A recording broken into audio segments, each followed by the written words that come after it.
Tyler, we'll start with you. The Boomers, another home game. There's another home game to end the season against a team that, quite honestly, I would guess believe they can beat. They're 2-5 overall. The Bobcats are 2-2. They're in 4A1. So what do the Boomers have to do to notch a W tonight? A minor upset, probably, according to some.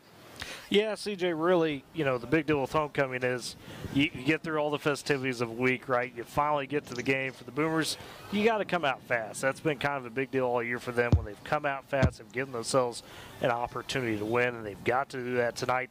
This Bridge Creek team last week against Cash fell down 2 touchdowns early. They stormed back, so they've shown some resilience and some ability to survive some of those road atmospheres. So Woodward really needs to come out executing from the start. Eric, Tyler kind of touched on it a bit in terms of homecoming. Typically, I don't think coaches are real fond of homecoming weeks at their respective schools. A lot of distractions and everything. But the Boomers, I would guess, under Coach Gordon, should be focused tonight against a Bobcat team from Bridge Creek. Yeah, like you said, it's easy for the kids to get distracted, especially when you got kids like, like Ryan Douglas Fisher. He's one of the king candidates, and you got 3 of the senior boys down there, and they're out taking pictures and all that stuff when everybody else is in the locker room for pregame. But that's just something, like, as a coach, you just kind of try to help them understand that, hey, you got to do your job kind of as a player as well. So as soon as you get done with all that kind of stuff, it's time to get in game mode. Ely, we'll wrap things up with you. Excited to have you back on the sidelines again. You've kind of watched this Boomer team evolve, if you will. They're better now than they were week 1 when Guyman came to town, I would guess, right? Yeah, absolutely. I mean, you can clearly see some of these kids growing throughout the season. It's been really fun to watch, and these seniors have really, barring the record, these seniors have had a really good season statistically, and you've just seen some of the mistakes go away throughout the year, and then these kids just growing within themselves. So yeah, it's been fun to watch, and it's going to be fun to watch tonight too. That's Tyler, Eric, and Ely with the call here this evening. The Boomers home against Bridge Creek. We need to step aside, take a break here, and when we return in a few moments, we'll slip you over to the Z92 side of things as far as the Boomers are concerned, as they're getting homecoming festivities underway at Boomer Stadium. Back with coming to you, it's Quick Scores Football Friday night.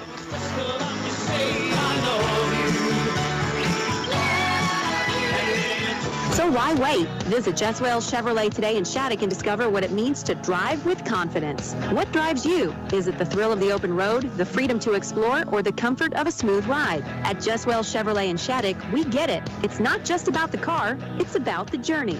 Whether it's the pulse of the city or the call of the wild, our new and certified pre-owned Chevrolets are built for every part of your journey. No pressure, no ridiculous add-on fees. Just a team that listens, understands, and finds the perfect fit for your life. Plus, with financing that works as hard as you do, your next adventure is closer than you think. Just Wells Chevrolet in Shattuck, where honesty drives the deal. This is Woodward Boomer football on News Talk Sports Z92, the home of the Woodward Boomers. Woodward Boomer football is brought to you by Pioneer Broadband, High Plains Tire, Bank of Western Oklahoma, State Farm agent Dwayne Matthews, Compass Athletics, Western Drug, Great Plains Bank, R5 Custom Embroidery, M&D Enterprises and the Lawnmower Shop, The Bearded Barber, Sealing State Bank, and Smith & Company Auction and Realty. Here with the call of tonight's game is Tyler Riggs and Eric Scott. Hello and welcome everybody, live from Boomer Stadium as it is homecoming. Woodward welcoming the Bridge Creek Bobcats tonight on what should be a fantastic and really beautiful night, Eric. I mean, we could not ask for better weather in October. It's not too hot, not too cold, just right for some Friday night football. Hey, I'm sitting in a booth out of the wind, so I'm not too worried about that too much. So, yeah, we talked about, it's the wind's not up too much. It's just kind of the perfect weather for what you want, for an autumn night, in Oklahoma, ready for some football under the lights. And, of course, homecoming festivities going to begin shortly, and we'll bring that to you as soon as it gets started. And man, what a week it's been for the Boomers, not only, of course, for football homecoming, but a lot of accomplishments off into other sports. And we can talk about that. The band that's marching out onto the field now, they actually are coming off getting a superior rating at regionals this week, so congrats to them. Daisy Crockett and the crew doing a phenomenal job. They've really, we talked about the Boomers improving on the football field. The band, I know, has been working hard trying to nail down their show and have done a good job of that. Eric, we had the parade earlier this afternoon. Got that on Main Street. Do we have some of those kind of parade awards, if you will, as far as the floats and all that? Do we know that? Yeah, some of the homecoming awards that kind of go out. It's always a lot of fun to see the kids work, and every couple things that go out is there's a float award, and there's a hall award. So this year the freshmen actually came up strong. Came out yesterday and did a lot of work, and they won the award for the hall decorations. And then the seniors got it done with the float. We were following behind them the whole way. Yeah, had a good looking one. They won first place in the vote, and then it's always fun to get the spirit stick. And man, the sophomores brought it today. They were loud. They got the spirit stick today. So very cool, very cool. And of course, the Woodward Hall of Fame banquet coming up on Sunday. Don't forget about that. Should be great at the Woodward Conference Center to honor what's been a very great weekend. And it sounds like we are ready for some homecoming festivities. So let's turn it over to Troy Hartley, the PA for that. Ladies and gentlemen, if we may direct your attention to the field, it's time for our Woodward Boomer Homecoming Coronation 2024. Are they going to play the whole time?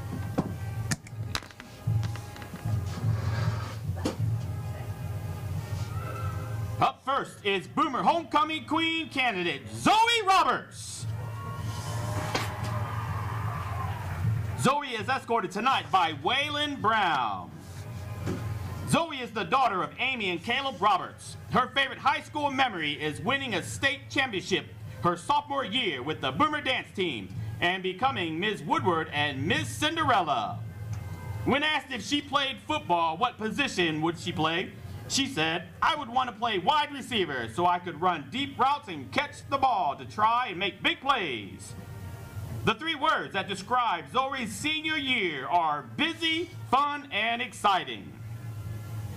Waylon is the son of Kimberly and Dustin Brown. His favorite high school memory is experiencing my first homecoming with all my friends. Waylon's biggest pet peeve is when people talk too much. And the three words that describe his senior year are fast, fun, and crazy. Ladies and gentlemen, Ms. Zoe Roberts and Waylon Brown. Up next is Boomer Homecoming Queen candidate Madison Graff. Madison is escorted tonight by Ryan Douglas Fisher. Madison is the daughter of John and Nicole Graff. Her favorite high school memory has been sharing the field with her brother the last 2 years. When asked if she played football, what position she would play, she said linebacker, because I've had these boys' backs for years. The three words that describe Madison's senior year are exhausting, bittersweet, and unforgettable. Ryan is the son of J.D. and Miranda Fisher. His favorite high school memory is beating Cashin last year and the coaches dancing in the locker room. Ryan's biggest pet peeve is when someone taps me to talk to him. The three words that describe Ryan's senior year are fun, exciting, and fast. Ladies and gentlemen, Ms. Madison Graff and Ryan Douglas Fisher. And last but not least, Boomer Homecoming Queen candidate Ariana Lime. Ariana is escorted tonight by Kaysen Boren. Ariana is the daughter of Jeanette Lime. Her favorite high school memory is becoming a football manager. When asked if she played football, what position she would play, she said safety, so I can carry out plays and run defense. The three words that describe Ariana's senior year are bittersweet, exciting, and chaotic. Kaysen is the son of Nick and Ashley Boren. His favorite high school memory is playing catch in his sophomore year and getting 5 sacks. Kaysen's biggest pet peeve is people eating with their mouth open. The 3 words that describe his senior year are fast, fun, and memorable. Ladies and gentlemen, Miss Ariana Lime and Kason Boren. Your homecoming helpers this evening are Jovi Stoltze. Jovi is the daughter of Jeff and Ani Stoltze. She is 6 years old and is in 1st grade at Highland Park in Mrs. Boone's class. Jovi's favorite movie is The Wild Robot. Her favorite thing to do at school is draw, and at home she loves to play with her little brother Jamie. Ladies and gentlemen, Jovi Stoltze. Up next is Sawyer Coinzen. Sawyer is the son of Braden Coinzen and Kimberly Brown. He is 4 years old and is in pre-K at the ECC in Miss Cornelia's class. Sawyer's favorite movie is The Grinch. His favorite thing to do at school is work with tools at the big center, and his favorite thing to do at home is play with all his monster trucks. Ladies and gentlemen, Sawyer Coinzen. And last but not least, Kobe Shane Hullen. Kobe is the son of Shane and Casey Hullen. He is 5 years old and is in kindergarten at the ECC in Mrs. Stone's class. Kobe's favorite movie is Elemental. His favorite thing to do at school is playing at recess with his friends, and his favorite thing to do at home is swing on the playset. Ladies and gentlemen, Kobe Shane Hullen.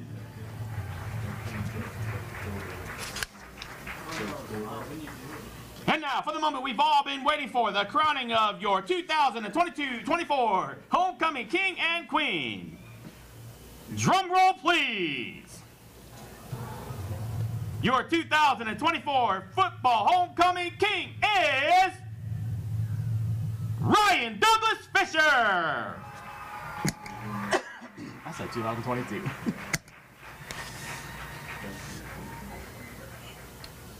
Drum roll, please. Your 2024 Football Homecoming Queen is Maddie Graff.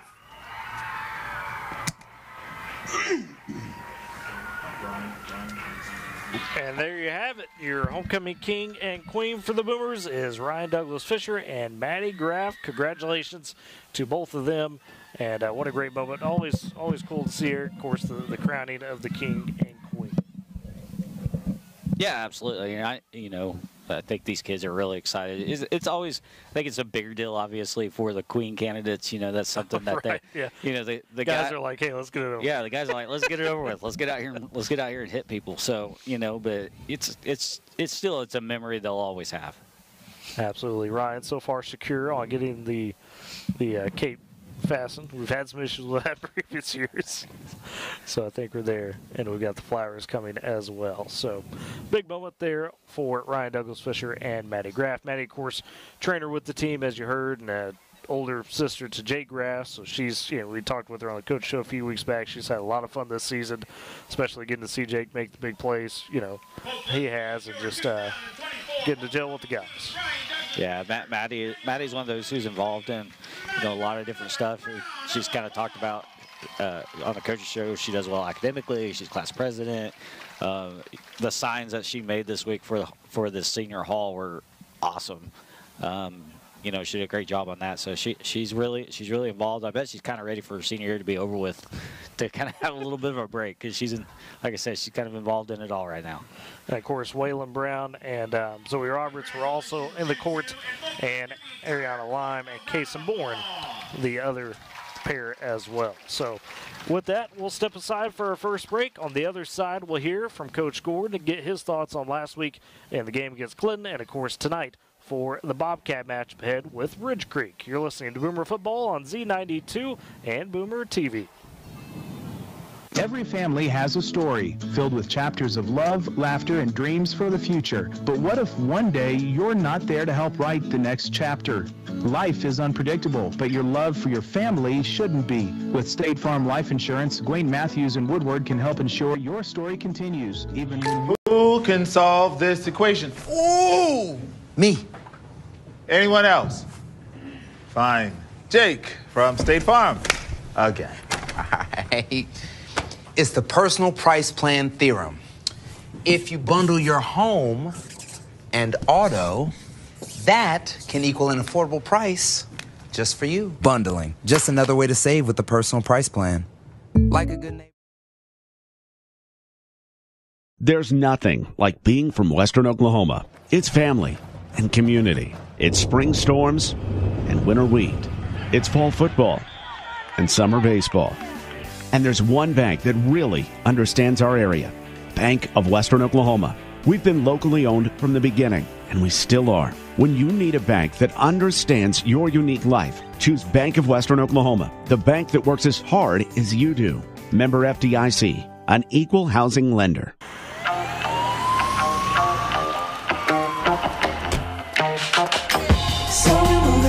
Tires are put to the test every day, everywhere around the world. Michelin invents the tire that stays safe even worn, with unique Evergrip technologies. New Michelin Premier, safe when new, safe when worn.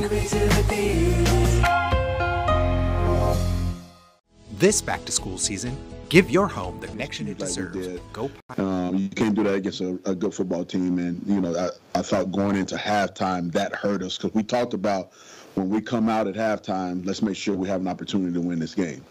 You know, that's one thing we talked about all week. And I thought they was doing a great job, and then we had those two missed cues, and that kind of hurt us. And like I said, you can't do that against a good football team on the road, and we're not there yet. You know, and so I thought that really put us behind the 8 ball. And, you know, we had a couple opportunities down in the red zone and, you know, where, you know, we didn't put it in. And I told our guys, you know, at the end of the day, you know, I love seeing us move the ball, love seeing us do different things, but we got to score. Not field goals, but touchdowns. You know, that's the name of the game. And it is what it is. That's the real talk right there. You got to score touchdowns in order for us to beat Clinton. And so we didn't do that. And so, like you said, I thought the defense played very well throughout the first half and gave us an opportunity. And that's what we talk about on both sides, giving us an opportunity. So, but you can't have miscues back. Go back to special teams. You can't do that. And, you know, when we scored a field goal, they had a long kickoff return. Right. And, you know, we had the onside, you know, the kick where, you know, all we got to do is catch it and wait fair catch or knock it out of bounds. For whatever reason, we took off the opposite way. So we just go back and you fix it like we did this week, and then you move on. And so that's what we've done. And, you know, in that game, too, we had talked about last week with you and mentioned on the pregame, kind of, this was another measuring point to see how far you came compared to like the Elgin game earlier in the season. Do you feel like some of those improvements showed out in that game where, hey, you know, Elgin, you get shut out, you get blanked, they kind of dominate that one. You guys put up a lot more spirited first half in this one. Do you think that was a good mark of improvement? I know it's still lost, but at least reaching that point. Yeah, first half I thought we came out, and I thought, like I've been thinking every game, I've been thinking we've been getting better every game. And I thought the first half, the same thing. You know, you play against a team like Clinton that has, they're known as a good program. You know, program that's won 17 state championships. So you hear all that, you know, and I thought we came out and we got better. But you still have those certain mistakes that as a growing program, as a young program, and that hurts you and you can't bounce back from. And so I thought but I thought we got better. Now, I told the guys for the first time this year, you know, not including Elgin, because Elgin's on a whole nother level. Right, as we've talked about. That's understandable. Understandable, yeah. But I 56 on weather. Yes. And I told Mr. Norton that, you know, that's going to happen. But I felt like that second half we took a step back as a program. We didn't play as hard as we normally do. We kind of like laid down and said, okay, Clinton, you won. And for the first time, I told him I felt like we did that. Now, how do we bounce back from that? You know, I thought we had a good week of practice. I thought they practiced hard. I thought they practiced physical. We got after it. So it'd be interesting to see how we do tomorrow. But that was the first time this year I felt like we took a step backwards. And this week, I know hard to keep focused. Homecoming week, everybody's all excited. It's awful. all excited, of course, for that. I love it for the kids, sure, everybody around, but coach's worst nightmare. Football coach's worst nightmare. Well, you got an opponent in Bridge Creek this week that has been kind of interesting. They were, in a similar spot under Coach Spangler, where he's come in, tried to change that culture a bit, has had some success in that the last couple of years. They've gotten some wins on the board, and they are playing like they're believing, hey, we're trying to get things rolling. That being said, still showing some of those marks of a team, kind of like we've talked about with Woodward, where you're trying to take that next step of learning how to win. Start of the season up on Duncan. They've dropped that one in the final 3 minutes. Last week, though, maybe some of that improvement shown. Fall down 13-0 early. They storm back against Cash, win that one. Their quarterback, the junior, Keaton Morrow, really big part of that. Mm-hmm. They've got an experienced offensive line as well, a lot of returners there. So a team that's kind of on that level of you guys, really trying to finish things off. They're hungry for playoffs. What's the challenge like coming into this week, knowing that it's a team that's going to be hungry, trying to spoil homecoming? Well, first thing, like you said, is the challenge is homecoming, and that's one thing we talked about when we met. I was like, look, I understand what's going on. I started hearing about it last week, but the most important thing for homecoming is to win the football game. For these guys that are sitting in this room right now, that's most important. And then after we get done with that, then you guys can go enjoy the rest of whatever it is you enjoy in homecoming. I understand. But we have an opportunity, and I told them we have an opportunity to go out and compete and have an opportunity to win the game. Being said, that they are playing with a lot of confidence also. The quarterback is a really good football player, and he makes that team go. And when you have an experienced O-line with a really good quarterback behind him, you have to play solid, disciplined football, and that's what we're going to have to do on defense. We have to play solid, disciplined football, because he'll make a play, get out of it, keep his eyes downfield, and that's what he did against Cash. Yeah. And it hurt him, twice for sure. And so, but he's a really good football player. I feel like offensive-wise, we should be able to do a couple things against them. Just from watching their defense and what they do, I think we fit up very well. But we're going to it's going to be a big challenge for our defense with that quarterback. So they're looking forward to the challenge, but it's going to be a big challenge for us. Well, it's, a chance really to, in your mind, show, okay, hey, we are just right there, because you mentioned, that Clinton first half, right? Yeah. You finish off a couple of those touchdown drives, 20-14, looks a lot different. Or 2017 even with another field goal, looks a lot different. Mm-hmm. And so how close do you feel the offense is to being able to just say, we're going to go in, we're going to punch it in when we have those opportunities? And they're close, and you're trying not to put too much pressure on them, but right. I was telling them, guys, we're close. You're moving a ball. You just you can't shoot yourself in the foot. You can't have those pre-snap penalties that put you behind the sticks, because we're not there yet where we can bounce back from that. So we just got to keep, think about it a lot, just keep working, but we can't act like it's not there. So we have to talk about it. We got to coach it up, but we have to continue to get better, and continue when we do get in those positions, when we do get in that red zone or the goal line, we got to put it in the end zone, and I'm going to be more aggressive on fourth downs if we are in that red zone, because, again, in order to beat this team that we're going to play, we need touchdowns, not field goals. And so, but like I said, I feel like, they had a good week of practice, the preparation that they had, and I'm looking forward to getting back on the field and getting this nasty taste out of our mouth. With that, we thank Coach Gordon for his time and insights as we get back to coverage of Boomer football for homecoming night on Z92. And back at Boomer Stadium, as we continue to gear up for the homecoming game tonight against Bridge Creek. Eric, some interesting thoughts there from Coach Gordon. Kind of, as we heard, he told the team after that second half at Clinton that, hey, this was the first time we kind of took a step back, he felt like, in terms of making that progress, right? Things laid over a bit in a way he didn't like. Didn't see that head up, that effort. And wants to see him respond tonight in that sense, but man, you go back to that Clinton game, you punch in 2 touchdowns in that first half. A lot different feel if you're able to do that. Yeah, he kind of mentioned, like you said, he mentioned it, and that's kind of something I felt like last week was the first time I felt like we saw our heads down. Right. Even in the Cash game where we struggled in the second half, it felt like we were just kind of down. I feel like in a game like tonight, if we can come out and play like we did in the first half against Cache, I'm not going to say, we're not going to have any trouble at all, but we have a really good shot of kind of making a statement tonight if we play like we did in the first half against Cache. Definitely the goal in this meeting between Woodward and Bridge Creek, first ever on the football side. Bridge Creek has kind of bounced between 2A, 3A, and then recently kind of moved up into that 4A bracket, so haven't really had a chance to beat them over the years. Last time they made the playoffs, 2011 for Bridge Creek. They were 3A, won the first round, then lost to Bethany in the second round, and last year, coming off that 4-6 year, was the closest they've been to making playoffs since that 2011 season. And their head coach, kind of an interesting story, Bridge Creek guy in terms of his wife taught there, son graduated from there. It's Larry Spangler.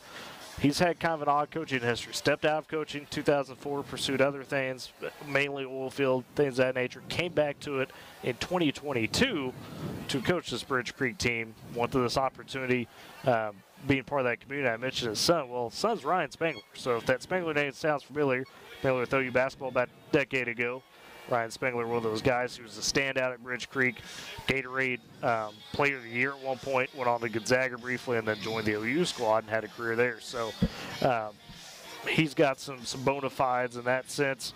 And this team is really interesting. We talked with Coach Gordon about Keaton Morrow, the junior quarterback, and Coach Gordon points out he's a guy that's really adept at keeping his eyes downfield when being on the move. That's a skill there that you don't usually see from a high schooler at a high level.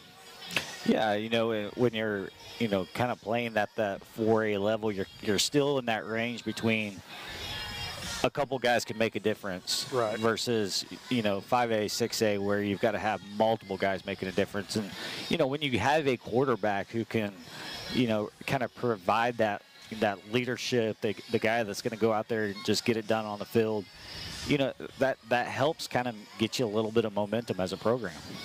Definitely does, and we'll talk about more to leap into our Dwayne Matthews, State Farm agent starting lineups. Mentioned, of course, more of the quarterback position offensively. They've got a young sophomore, Wyatt Leonard, at running back. You'll see Latham Knight maybe get some carries as well. The junior at receiver, some interesting options. Captain Gabe Coleman, a senior. Eli Woods as well, a freshman. Those are the two big ones outside. You'll see Jake Gherkin, a sophomore, and then Latham Dyke as well, kind of be the backup receivers. They'll go 3-4 wide at a time. Don't really play a tight end a whole lot, so that's something to watch out for tonight.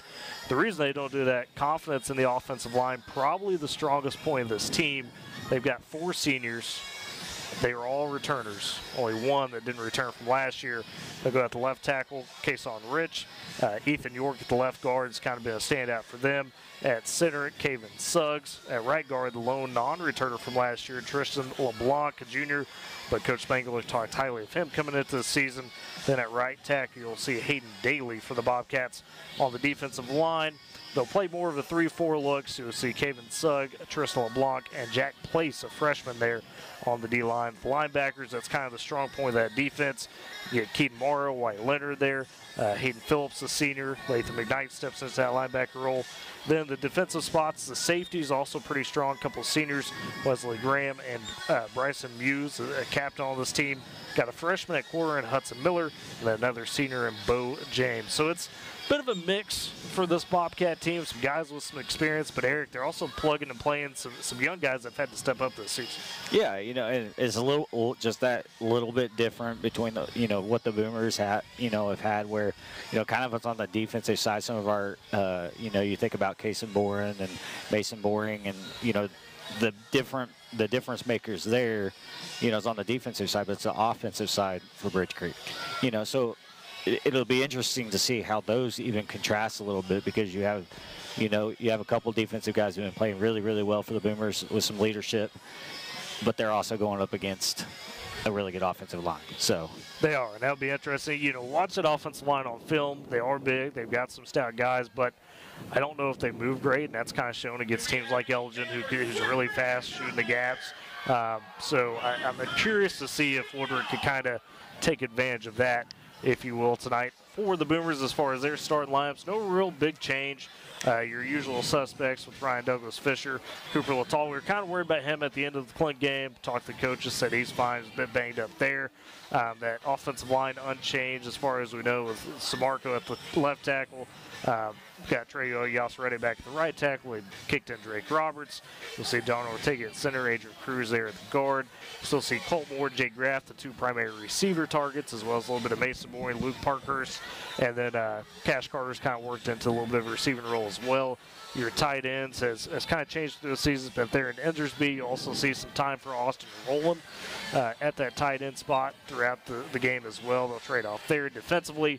Man, that front seven, we brag on them every week, but it's just a host of guys. It reminds me, and I'm not trying to get too homerish, but it reminds me a little bit of that OU front seven where there's a lot of contributors. You know, you got your main guys, your Case and Bourne, if you will, to anchor it down. But, man, along the D-line, those linebacker spots outside of Bourne, a lot of different faces that step up here, can mix of seniors and some good freshmen and sophomores. Yeah, and I think that's one thing that's helping build the program is the fact that you have so many guys that can kind of step in there and contribute. And, you know, we've talked about how good the defense has played this year, you know, and the fact that they're able to step in there, you know, and kind of be role players. You know, there's no super standouts right now.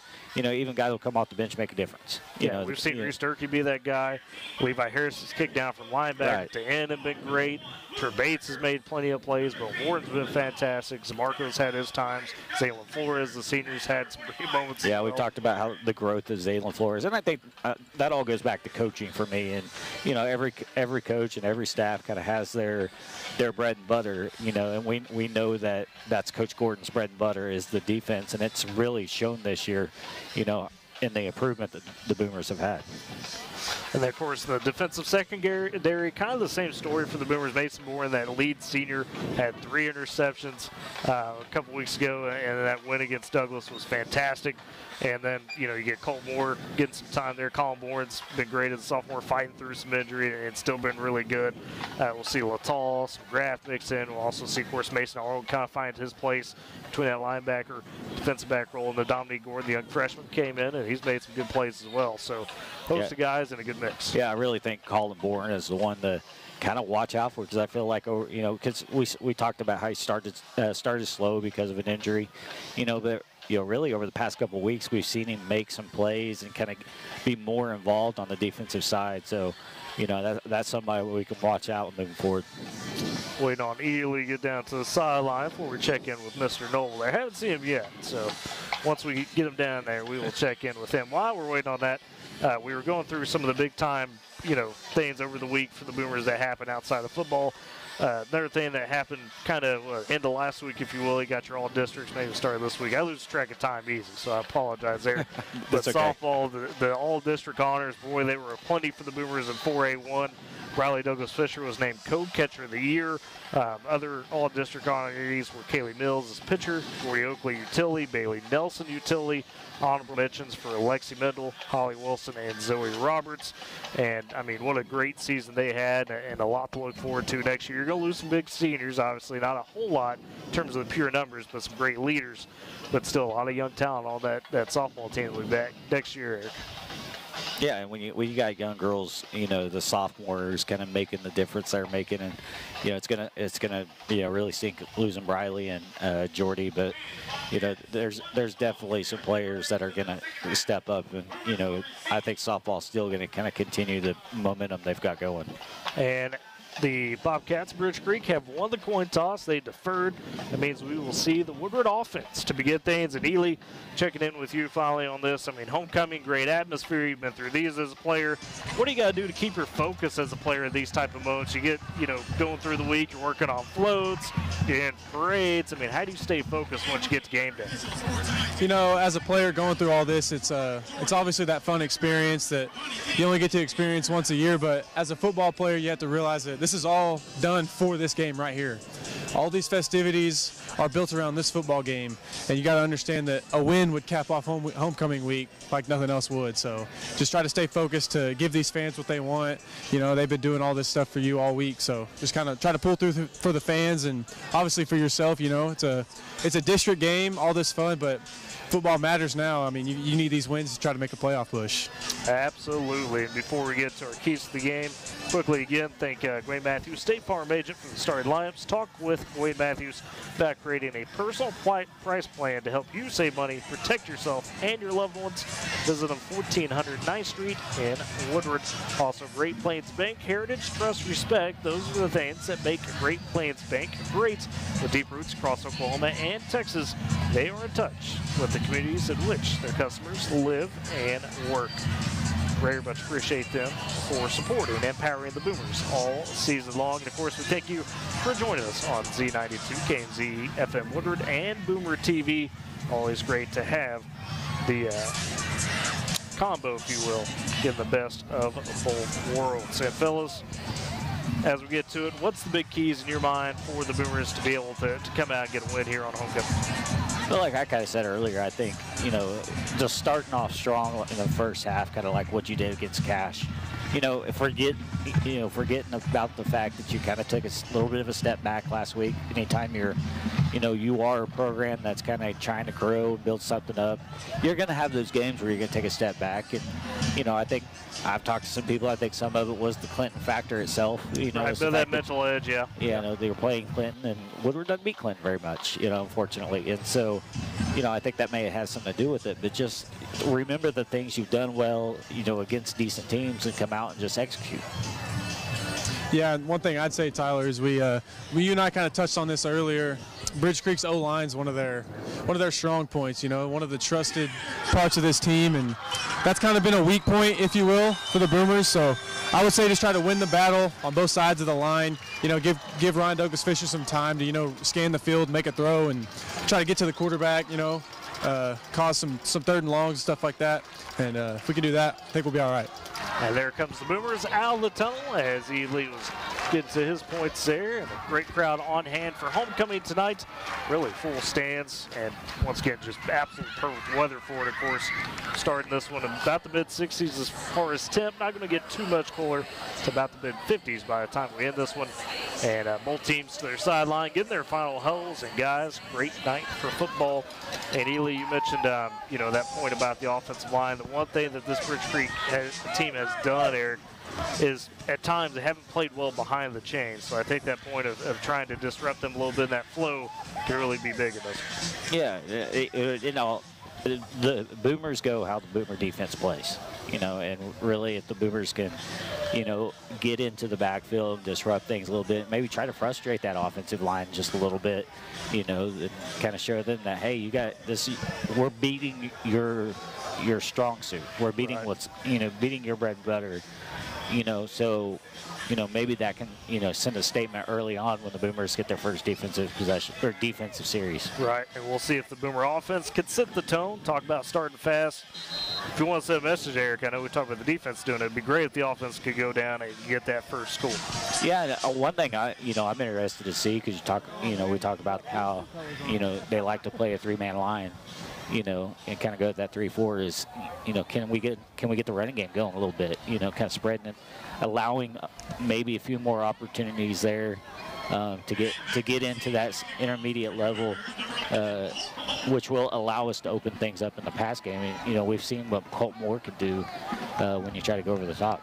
And Colt Moore is going to be the kick returner. They're just going with the one kick returner back. No Cooper Littall out with him. Moore inside zone 5, standing about the 3. As for Bridge Creek, it'll be Latham McKnight, kind of a squibber, and sure enough does so. Caught by Boomer about the 34, 35-yard line. Looked like Noah Bourne, maybe, on that catch, I believe. So good job by him. The Boomers will take over with solid starting field position to begin the game. That's one thing I think we're going to see a lot tonight, trying to watch their kind of special teams guys during, on the kicking side at least, during pregame. Didn't look like that was something that, you know, they're very skilled in. Yeah, and McKnight's their kicker and their quarterback. Moore was their punter, so not necessarily specialists. Right. So 1st and 10 for the Boomers. Douglas Fisher in the gun, has 2 receivers to his right, 1 to the left. Littall in the backfield. He'll take the initial handoff. Littall up the gut, not much room there. Fights forward for a yard, if that. Be 2nd and 9. Oh, it actually goes Colin Bourne on the carry. I apologize.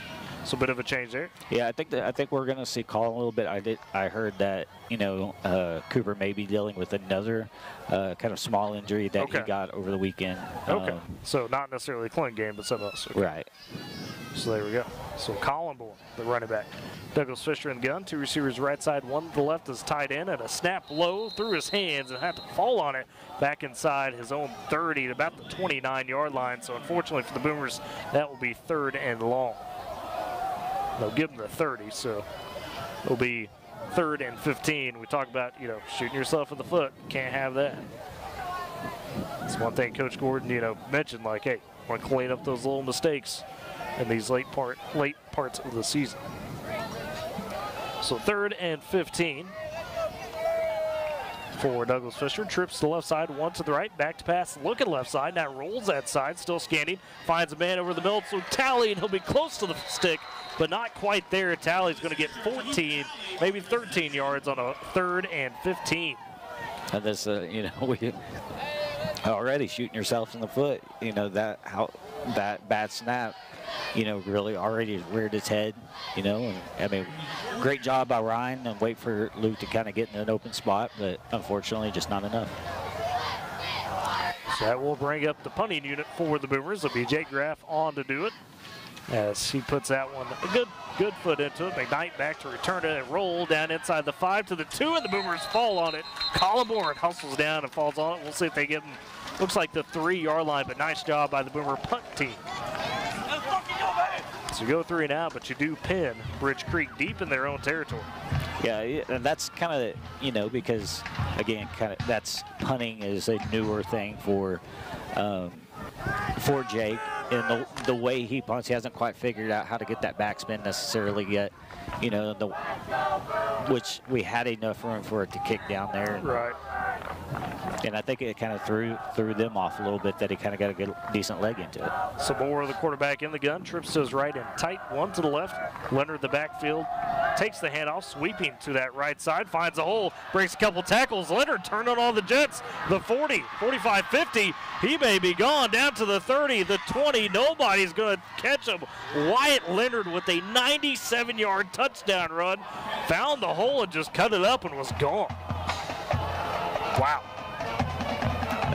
And again, you talk about that offensive line, and he got great blocking up front, allowed him to get a hole, and he hit that hole and he was gone.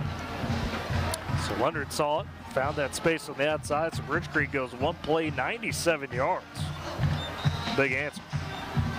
Still 9:57 remaining in the first quarter, as they'll go on for a 2-point try here. It makes sense. We talked about the lack of kicking skill there. So it'll be Morrow in the gun. Leonard beside him, trips to the right side. They'll hand back off Leonard. No, Morrow pulls it, dives in for the 2-point conversion himself on the read option. So Bridge Creek strikes early with the big touchdown run and the 2-point conversion. They lead 8-0 with 9:57 remaining in the first quarter. Compass Athletics, from sports equipment to championship trophies and everything in between. Visit them, 2024 Main Street in Woodward, or call 580-256-7045. And R5 Custom Embroidery. When you work with R5, you can count on a quick, fun, and enjoyable process with results that consistently exceed your expectations. Go chat with their screen printing experts about customized apparel, or visit 817 Main Street in Woodward. Call 580-256-3579. Compass Athletics and R5 Custom Embroidery, powering the Boomers this season. Well, fellas, Bridge Creek comes out with the first punch. Now we'll see how the Boomers try to answer. Yeah, I think this, you don't like to say this is a important offensive possession in your second possession of the game, but we know that the Boomer offense struggles a little bit, especially when we're down. We got to come from behind, so really kind of need to get some momentum here on the offensive side. And again, for McKnight, bit of a squibber. The Boomers do fall on it around the 26-yard line. See who looked like Cooper Gregory with good hands on that one. So the Boomers will take over 1st and 10 with 9:57. Woodward wearing the near blackout tonight. Got the black jerseys, black pants, white numbers and text trimmed in some gold with the black helmets. White numbers and text there, and logo, I should say, Bridge Creek with the road white uniforms, primarily white tops, white bottoms. Got blue trimming, numbers and text. I like being back in black. Yeah. So 1st and 10 for Woodward at their own 26-yard line. Douglas Fisher in the gun, trips to his right, nobody to his left. Tight end there. They do hand off up the gut. Looks like Colin Bourne yet again, and he spun down in the backfield for a loss of about 1, maybe 2. And just nothing there on the edge. And they closed it quick up the middle. Yeah, and they're bringing extra guys too. They're not really disguising it either. You know, they're getting up there, pinching it pretty tight, and you know they're ready to bring it down. They got 4 guys up on the line right now.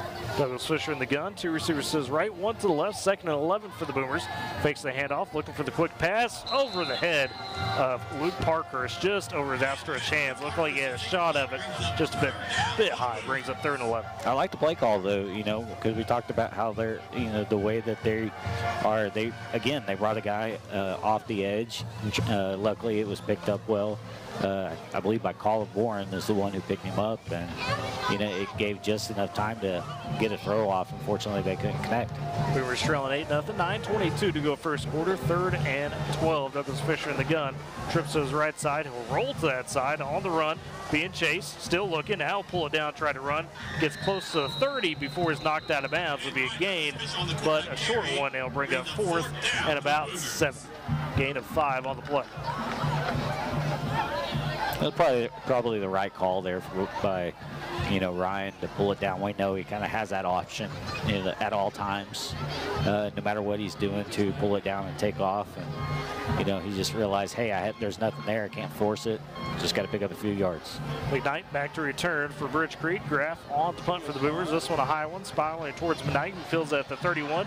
Jukes out Mason Bourne, but Bourne right back up and gets the tackle. And McKnight only got about a yard or so. So Bourne missed the initial tackle, showing the hustle to get right back on it. As Bridge Creek will take over about their own 30. Gave a little more forward progress than I thought. Gave them the 34. Get 2 footballs on the field now. Yeah, we do. That's kind of a confusing situation. Still, the 34-yard line is where Bridge Creek will take it.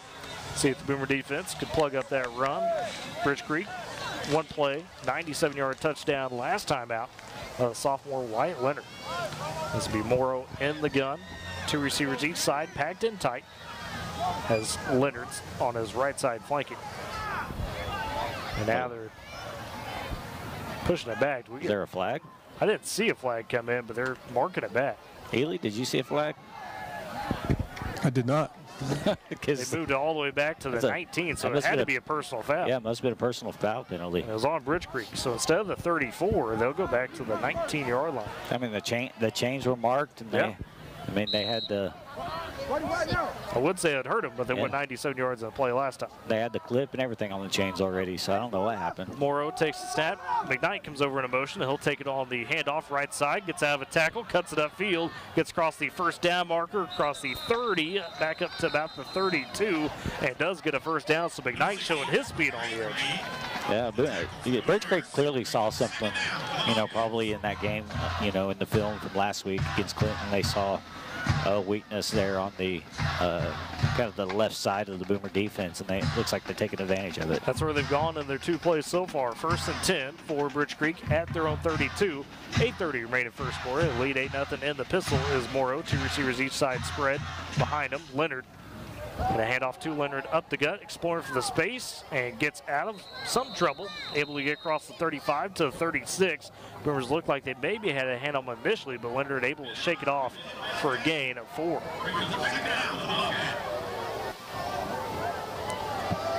Second and 6 for Bridge Creek. 8 minutes even remaining first quarter. Bridge Creek on their second offensive possession. Morrow back in the gun, has receivers trips stacked close to the line formation line of scrimmage left side. 1 receiver to the right, Morrow keeps it on the sweep, or on the QB read, I should say. Gets up to the 50 into Boomer territory, down to about the 49-yard line. And Keaton Morrow that time pulls it and gets the first down for the Bobcats. Yeah, talked about the smart play he has looking downfield. You know, clearly, if he's looking downfield like he does, he's got good eyes, can read really well. And that's exactly what he did right there. He saw a Boomer coming around from the right side. I believe it was Tom Gordon. And he decided, hey, I'm going to pull it in. I'm just going to pick up what I can get. 15-yard run for Morrow. Bridge Creek now in Boomer territory at the 49. Morrow on the gun again. Trips to his right side. Handoff inside Leonard. Initial hole. Gets up to the 45. Surging forward to about the 44. And that's where he is chopped down. So a gain of 5 for Morrow, for Leonard. And guys, these holes are open. We talked about that experienced offensive line, and right now they're making Bridge Creek move fast. Yeah, they've done a good job blocking, but the Boomers, not taking very good angles so far tonight. They've done a lot of just kind of reaching out, hoping to get a hand on somebody. Boomers need to have a little bit more edge to them, a little bit more aggressiveness. It's Morrow again in the pistol. Handoff, almost a tackle there by Bowen Morden, but that's McKnight that time on the carry, able to shake out of it and get his way up to the 40-yard line. That's exactly what I was talking about with two guys. There was the initial contact in the backfield, didn't bring him down. Then there was another Boomer kind of dove at his feet. He's just kind of slipped out. They've got to do a better job of tackling tonight. So 3rd and 1 for Bridge Creek now at the Boomer 40. Woodward trying to come up with the stand. 6:15 remains first quarter. Bridge Creek leads 8-0, looking to extend as Morrow in the gun. 2 receivers each side. Running back is Leonard this time, flanking him right side. They give it to Leonard up the gut. He has the first. Casey Bourne, though, slings him down. A short gain of just 2, but he only needed 1. It's Bourne on it quick. Brings up first down for the Bobcats. And so Bridge Creek 1st and 10 at the Boomer 38. As we cross 6 minutes remaining in the first quarter. Bridge Creek line up for their 7th play of the drive, started on their own 19 after a personal foul penalty. Morrow in the gun, trips to his right, 1 to the left. Leonard in the backfield, looking for the bubble screen. They get it out to the man there. It looks like Gherkin, the sophomore. He shakes off the defender, gets upfield to the 35. Gain of 3, brings up 2nd and 7. Yeah, it really feels like kind of defensively they're trying to get a feel of what Bridge Creek is going to come out, what they're going to do. They're, feels like they played back a little bit just because we know what Morrow can do. But like I said, I think at some point the Boomers going to have to start getting a little bit more aggressive. Morrow in the gun, trips left, 1 to the right. Leonard flanking left side. Morrow wanting on the QB sweep to that left side. Shakes the defender in the backfield. A flag does come out. Morrow up to 30 after breaking a couple more tackles before he's struck down. Flag came out back to the 41. Yeah, this is definitely gonna be a whole lot. And it is. But again, I'm gonna have to catch myself from talking about it too much. But missed tackles. Yeah, he had another opportunity to get him right there in the backfield. Yeah, we saw probably 3 or 4 missed tackles on that play alone. And Morrow, he's a guy we talk about being able to look upfield and make the throws, but he's a little more shifty than what I think people give him credit for. He's shown that so far. So instead of a 3rd and 1 for Bridge Creek, it'll now be a 2nd and 17. 5 minutes even to go in the first quarter. Bridge Creek at the Boomer 45 after the penalty. They lead 8-0. Morrow in the gun again, trips to his right, 1 to the left. They'll hand off to Leonard, looking to the right side, has plenty of space. Another flag comes out though as he crosses the 40, gets down to the 30, looks like 36, but a flag came out again, this time back around the 46. So this might be backing up Bridge Creek again, and talk about 4-2 breaks for Woodward. Because it's been a solid, and sure enough is another holding for Bridge Creek. So instead of a 3rd and manageable, now you go back to 2nd and 27. These last 2 flags have been evidence though that the Boomer front has been able to get a little bit of a push and get in the backfield, and it's beating that offensive line, which is causing them to kind of reach out, try to get anything they can do to stop the Boomers rush. Bridge Creek now back into their own territory at the 45 as Reese Durkee runs on late for the Boomers. And the gun is Morrow. 2 receivers each side. Leonard flanking right side. Morrow back to pass. Has time. Rolls to the right side. Now looking to take off and gets pushed out of bounds there by Trip Bates. Bates able to contain him. Only a short gain. It's going to break up third and very long for Bridge Creek as they mark Morrow right back at the line of scrimmage. Or excuse me, they moved him up a little bit. I was looking at the chain game. I apologize. He gains 2, so to the 47. Did a good job that time, Eric, for the Boomers containing Morrow trying to scramble. Yeah, Tripp recognized the fact that he was going to take it outside. Instead of continuing his rush, he kind of came off of him. And again, it's all about taking angles, and he did a good job right there, taking the right angle to mitigate any kind of damage. So 3rd and 22 for Bridge Creek. Has Morrow in the gun. Trips to the right. Now we got whistles, and it looks like a timeout taken by the Boomers before the snap. Saw something, wanted to talk about it before that play went off for Bridge Creek. Western Drug at 1021 Oklahoma Avenue in Woodward. They've got a friendly and caring staff and a drive-through window that is awfully convenient.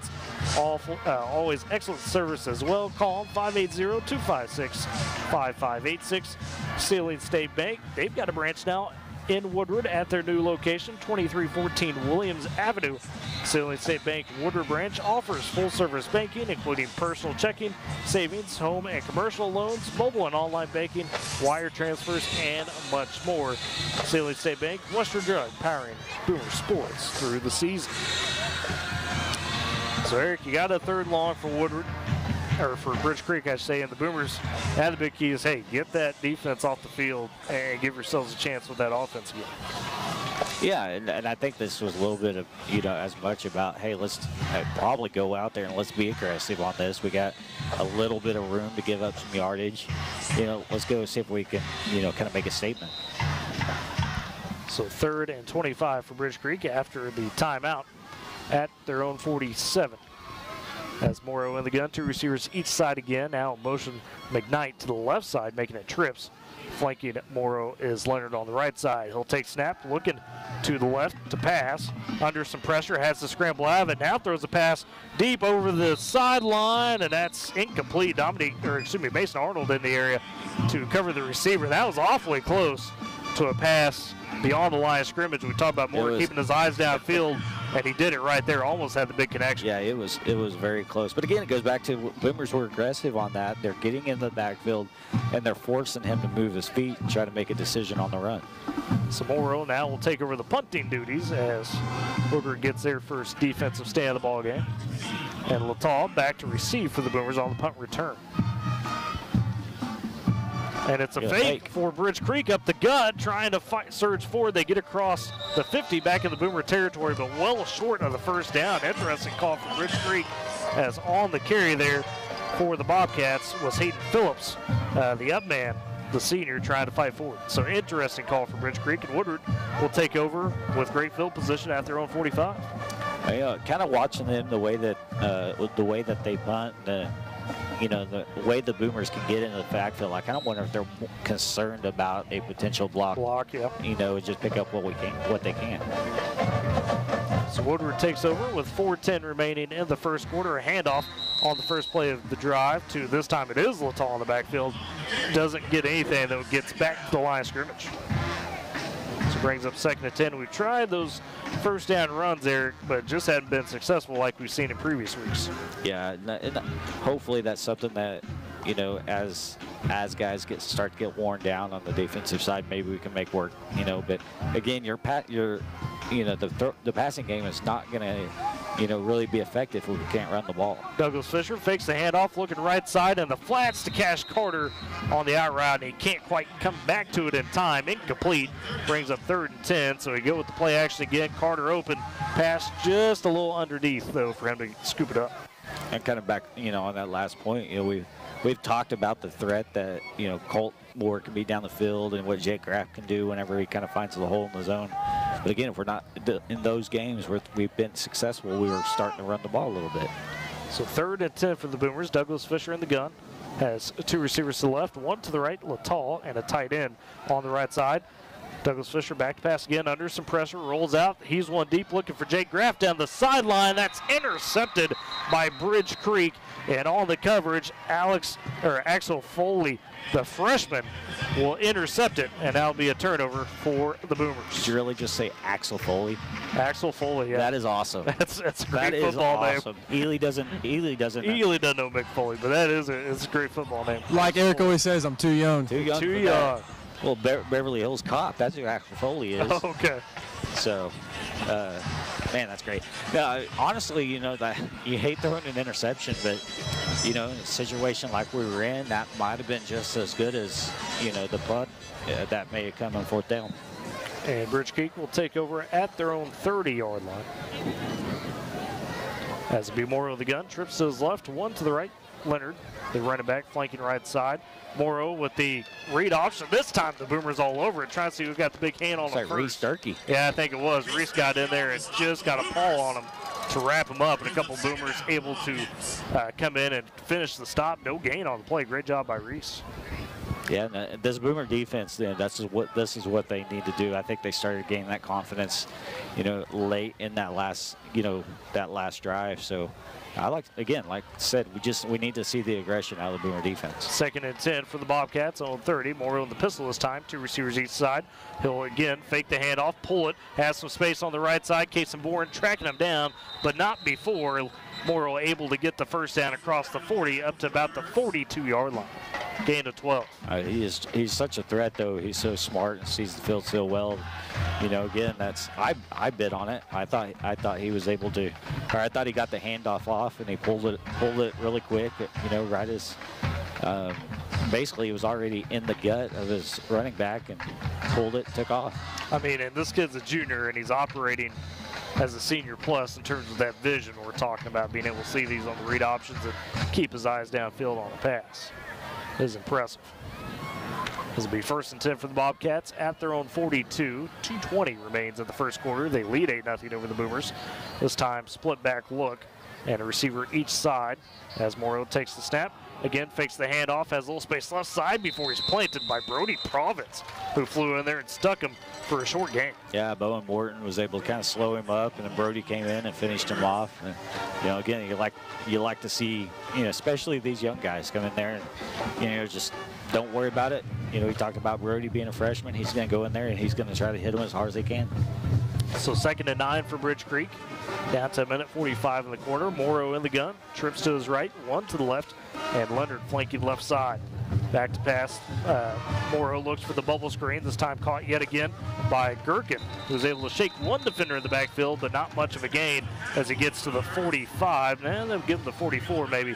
Trip Bates on the tackle. Yeah, Trip Bates got the tackle, but it was Colin Bourne who kind of made that play. It forced any kind of momentum. You know, when you get that screen pass, you want to try to get somewhat of momentum, get him in stride. You know, and Colin was coming down with the head of steam, and it forced him to kind of make a move, and that allowed just enough time for Trip to get over there and finish off the play. So only a gain of 2 brings up 3rd and 7 for Bridge Creek at their own 44. Or at their own 42, excuse me. As a snap taken, fake the handoff, does Morrow, and then able to find him. It's Gherkin. He lost it, and he scoops it back up. No, it goes out of bounds. Gherkin caught the ball inside Boomer territory at the 43, coughed it up, and then able to fall back on it for the first down. A bit of an odd play on the play action because there was a man right in the face of Morrow after he pulled it. But again, able to keep the eyes downfield, just fire and find the open man at Gherkin. Yeah, I think Bowen Morton was the one who was able to get that initial push. Kind of caught him off guard a little bit. I almost wonder, you know, if he maybe had the option to keep that. Looked like RPOs, yeah. Yeah, and that's, you know, that was his first option. That's what he wanted to do. And because it had to slow his momentum up, he recognized there was somebody open and made the pass. 1st and 10 for Bridge Creek at the Boomer 44. This time again, Morrow keeping it on the read option. The Boomers beat him with Trip Bates and Brody Province. Morrow, though, still able to fight forward for a gain of 5 as he gets the Boomer 39. You know, unfortunately, you know, for Wyatt Leonard, man, Kason Warren came in there and hit him in the back. Kason thought he had the ball, and you know, it made him pay for the keeper. And that will be the end of the first quarter as Bridge Creek leads 8-0 over the Boomers. As we head to the second, we'll step aside for break. You're listening to Boomer Football on Z92 and Boomer TV. For more than a century, Bank of Western Oklahoma has stood by our communities, understanding the unique culture and values that make Western Oklahoma special. As a locally owned and operated bank since 1908, we're not just bankers, we're your neighbors. We've seen generations grow, businesses flourish, and farms thrive. And we've been there every step of the way. Trust in a bank that shares. If you bundle your home and auto, that can equal an affordable price just for you. Bundling, just another way to save with the personal price plan. Like a good neighbor. There's nothing like being from Western Oklahoma. It's family and community. It's spring storms and winter wheat. It's fall football and summer baseball. And there's one bank that really understands our area. Bank of Western Oklahoma. We've been locally owned from the beginning, and we still are. When you need a bank that understands your unique life, choose Bank of Western Oklahoma, the bank that works as hard as you do. Member FDIC, an equal housing lender.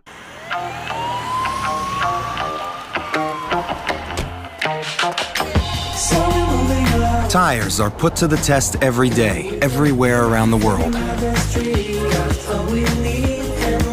Michelin invents the tire that stays safe even worn with unique Evergrip technologies.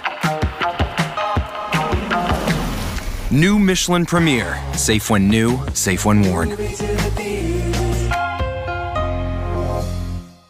This back-to-school season, give your home the connection it deserves with Go Pioneer Fiber Internet. Experience the power of Wi-Fi 6 technology for smoother streaming, gaming, and learning. And with the Go Pioneer Smart Wi-Fi app, managing your home network is a breeze. Choose from multiple plans with symmetrical speeds for lightning-fast uploads and downloads. Get your family school-ready with Go Pioneer Fiber. Bridge Creek, they'll hand off to Leonard to begin the second quarter, and he gets through a nice gap, gets across the 35 down to the 31. It's another first down for the Bobcats, gain of 8. And as always, we kind of try to honor some teams as well. The 1977 girls state championship team, the 1994 football state championship team. And first and 10 for Bridge Creek as Morrow, another handoff to Leonard. This time he gets, ball came out maybe. Looked like it came out late, but Bridge Creek immediately fell on it as Leonard got about 3, maybe 4. They'll give him actually up to the 26. They gave him a gain of 5. Yeah, it looked to me like, Leonard was kept going. I saw him kind of come out on all fours, but there was no ball in his hand. So good job by the Boomers to get a hand in there and try to knock it out. 2nd and 5 for the Bobcats. Morrow again, another handoff to Leonard, finds the space up the gut, breaks the tackle, breaks the second as it gets to the 15, and finally brought down there. But man, Wyatt Leonard, the young sophomore, showing some strength early in this game. Yeah, and really, they've kind of, it's almost a tale of two quarters, with the exception of that first run. It's been a lot of keepers, a lot of RPO, a lot of a lot of bubble screens, little things like that. And now all of a sudden, hey, let's give it to our guy and let him push it forward. So first and 10 for Bridge Creek at the Boomer 15 into the red zone. Morrow in the gun, 2 receiver look, hands off again though to Leonard, and Leonard this time going to be driven back a little bit as he got to the 14, maybe the 13, but that's it. Flores in on the tackle.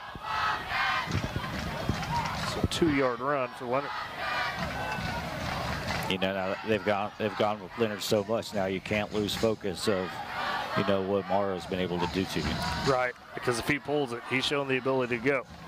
2nd and 9. They only gave him 2nd and 8. It's a long 8. Morrow in the gun. Receivers packed in tight each side.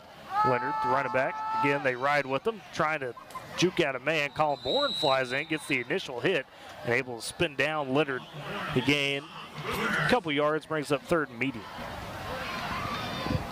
You mentioned Colin Bourne being one to watch tonight in terms of what he could do.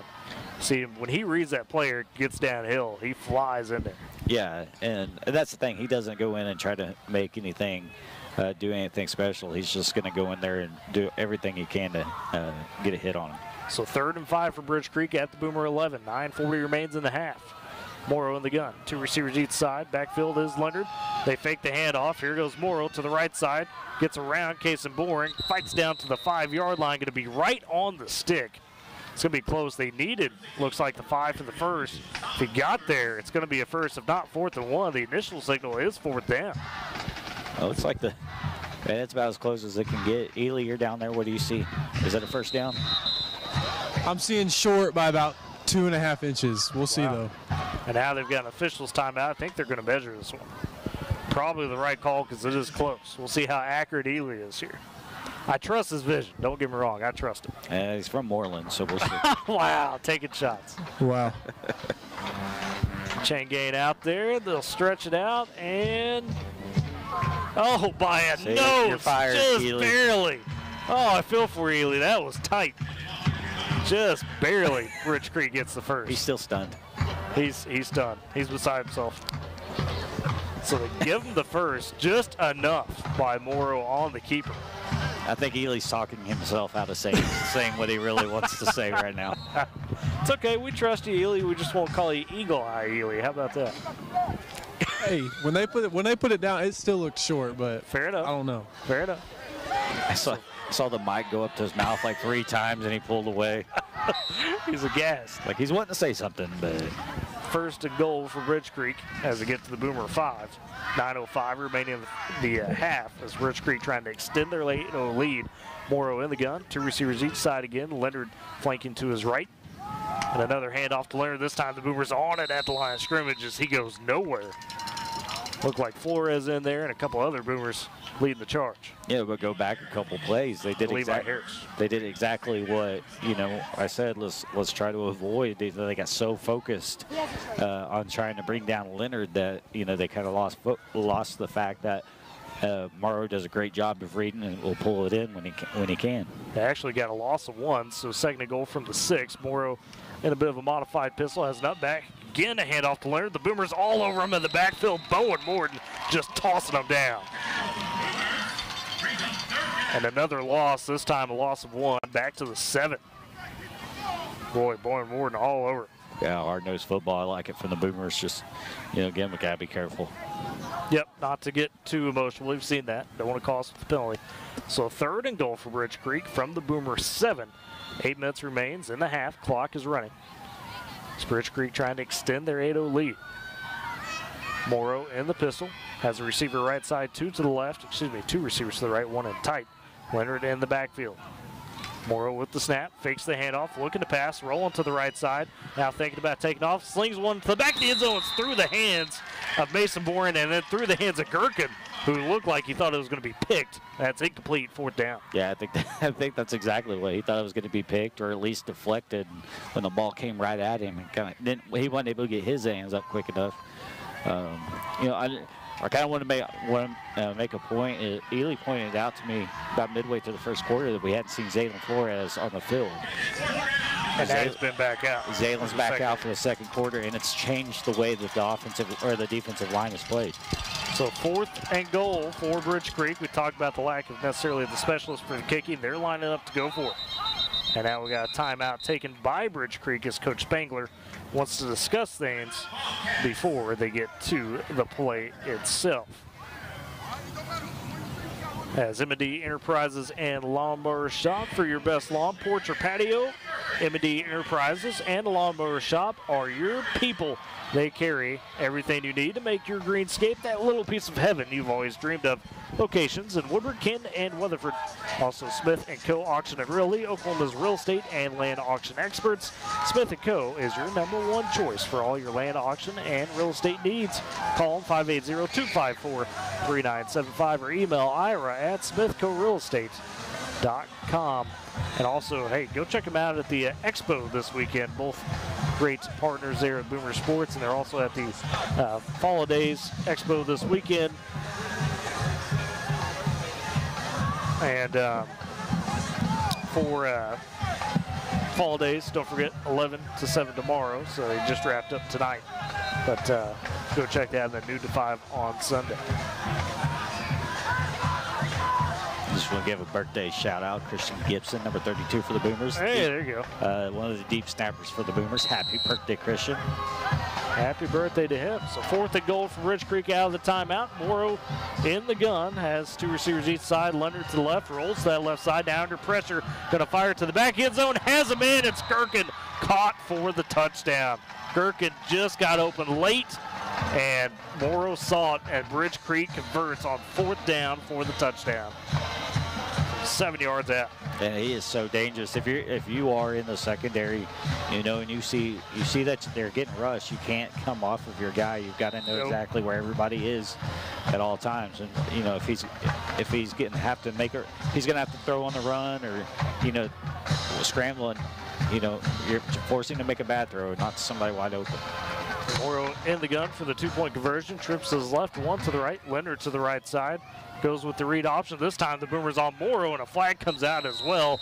Boomers stop him up on the 2-point conversion. Hope this isn't face mask. Hope not. Looks like maybe a holding. Oh, no, it is the face mask. Oh, you're on it. I wondered if the way that he got wrapped up, yeah. He just called 2 face masks? He threw it twice. Threw the signal twice. Maybe he was just kind of enforcing it. So instead of a failed 2-point conversion, Ridge Creek will have another crack at it, this time a little bit closer. Yeah, when I saw the flag come in, it was kind of as guys were kind of reaching in to pulling down, I wondered if maybe somebody had got a hand in the face mask. So the second 2-point attempt. Morrow in the gun, trips to his right, 1 to the left. Leonard the backfield, and Morrow with a deep pull, able to pull it out on the read option and get it in. I mean, that looked like Leonard had it for 90% of the way. The Boomers plugged it up, and somehow Morrow just at the last moment able to slink it out of there and get the easy two. Yeah, he is so good at that, because that's probably the 3rd or 4th time tonight I've bitten on it. Yeah. You know, following Leonard. You know, so Ely, is there something that, I mean, as far as what do you see whenever he makes that read? You've got a lot better view than we do. Yeah, he makes that read at the perfect time. You know, quarterbacks, you know, sometimes will pull it earlier or won't pull it. He pulls it right as the running back's about to get tackled, or you know, sometimes he'll hand it off when he needs to. He's done a really good job of reading that key the right way. And guys, that was a drive for Ridge Creek that went 16 plays, covers 70 yards. They started that with 3:26 remaining in the first quarter, and all the way down to 7:27 remaining in the half. So Boomers made them earn it, but Ridge Creek just marched. Yeah, that's the thing. That's kind of a tough one there, because we would have the Bobcats to 3rd and 3, 3rd and 4, and they just get that 1 5-yard play to cap it off and get that first down. So it's just kind of a tough one there for the Boomer defense. Yeah, and kind of on that, I felt like the defense overall, has been playing well. They've done a much better job getting in the backfield, and they're forcing Ridge Creek to make plays. They're not allowing easy plays by the Bobcats. This time it'll be Eli Woods, the freshman, the kickoff man for Ridge Creek. Goes a little bit more of a sky kick, still short. Boomer mishandles it a bit, and the Colin Moore picks it up off the bounce. He'll return it, gets across the 35 to about the 36. So worked out for the Boomers, gained extra yards because it looked like it was going to be closer to inside the 30. Yeah, I wasn't quite sure who kind of dove to try to make a play on that, and luckily it went right to Colin. Colin's quick. He sees things pretty well. Was able to pick up some yards. So Woodward takes over, 7:21 remaining in the half at their own 36. Looking to get something going offensively. They've had a series of 3 and outs. Have not got a first down yet in this half. As it'll be Douglas Fisher in the gun. 2 receivers to the left, 1 to the right. Tight end motions over. It's rolling to the left side. They'll hand off though to Latal. Gets the edge, able to turn it upfield to the 40, 45. Trying to get to the midfield at the 50 and does. And falls into Ridge Creek territory at about the 46. There's a big play when you need it. Yeah, there's a big play on the ground. If we can get in, really a couple more, positive yards, a couple more plays of positive yards on the ground. We know what we can do when we try to go over the top with Colin Moore. So an 18-yard run for Cooper Latal on the Boomers' first play of the drive. Gives them 1st and 10 at the Ridge Creek 46. 6:55 remaining in the half. Boomers looking to claw it back from the 16-0 hole. As Douglas Fisher in the gun, 2 receivers to the right, 1 to the left, tight end, and running back flanked right side as well. Douglas Fisher with a snap, pulls it down, looking to pass on the play action, has some trouble in his face, trying to get out of it, and he's going to be sacked back in his own territory by Hayden Phillips. A host of Bridge Creek Bobcats were chasing him, and it's going to be a 2nd and long for the Boomers on the sack. Yeah, I'll honestly take that. I think the Boomers got away with a little bit of a block in the back saw that as well. one, yeah. So I was yeah. kind of like, yeah, a little close.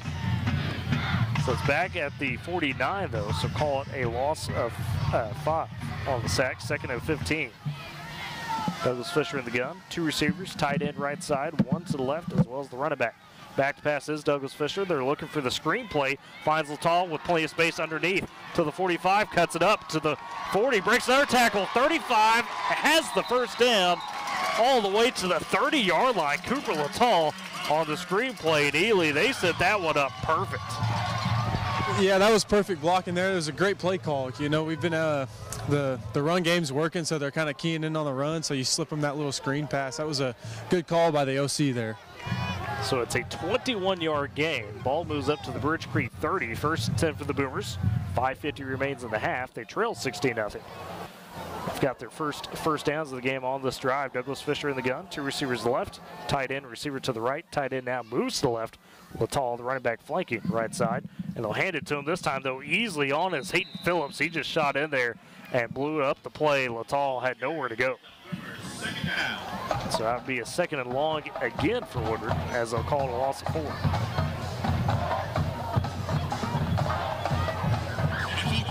You know, but again, you know, like I said earlier, kind of just picking up, getting a good positive play on the ground, what that does, and allow the Boomers to, you know, continue a little bit of a momentum through the air. As Douglas Fisher in the gun, trips to his left, nobody right side. Tight end is flanked right side, excuse me. Latal flanked left side at the running back spot. They'll fake the handoff, quick bubble screen to Jake Graff, breaks the tackle behind the line of scrimmage, gets up near the 30, and going to be right back to what was the original line of scrimmage. They didn't quite give it to him, I apologize, gave him the 31. So 3rd and 11 for Woodward on the quick bubble screen.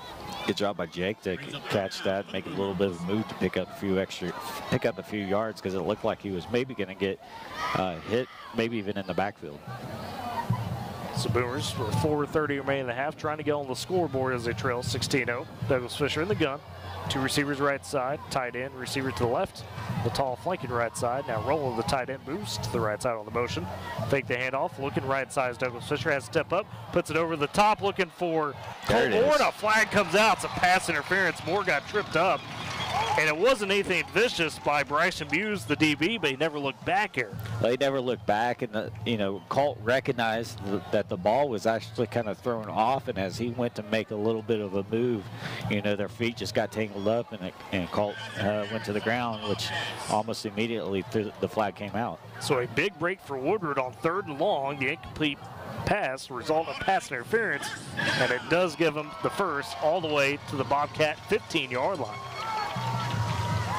Cole Moore, you know, that's the one thing, Eric. He could have a few more catches this season, but there's been a lot of times he's been able to draw a flag. Yeah, and I think he's, you know, really smart at also creating that contact without actually making the contact happen, if that makes sense. Yes. As Douglas Fisher in the gun again, 1st and 10 for the Boomers at the Bridge Creek 15. 2 receivers to the right, tight end motions back to the right side. 1 to the left is Moore. They go with the handoff though to Latal, has some space on that right side, some good blocking to the 5, fighting towards the end zone, dives in, and he got there. A touchdown for Cooper Latal, 15 yards out, and the Boomers are on the board. Hey, and that, you know, I'm going to say that play was the coaching staff making it read right before they went.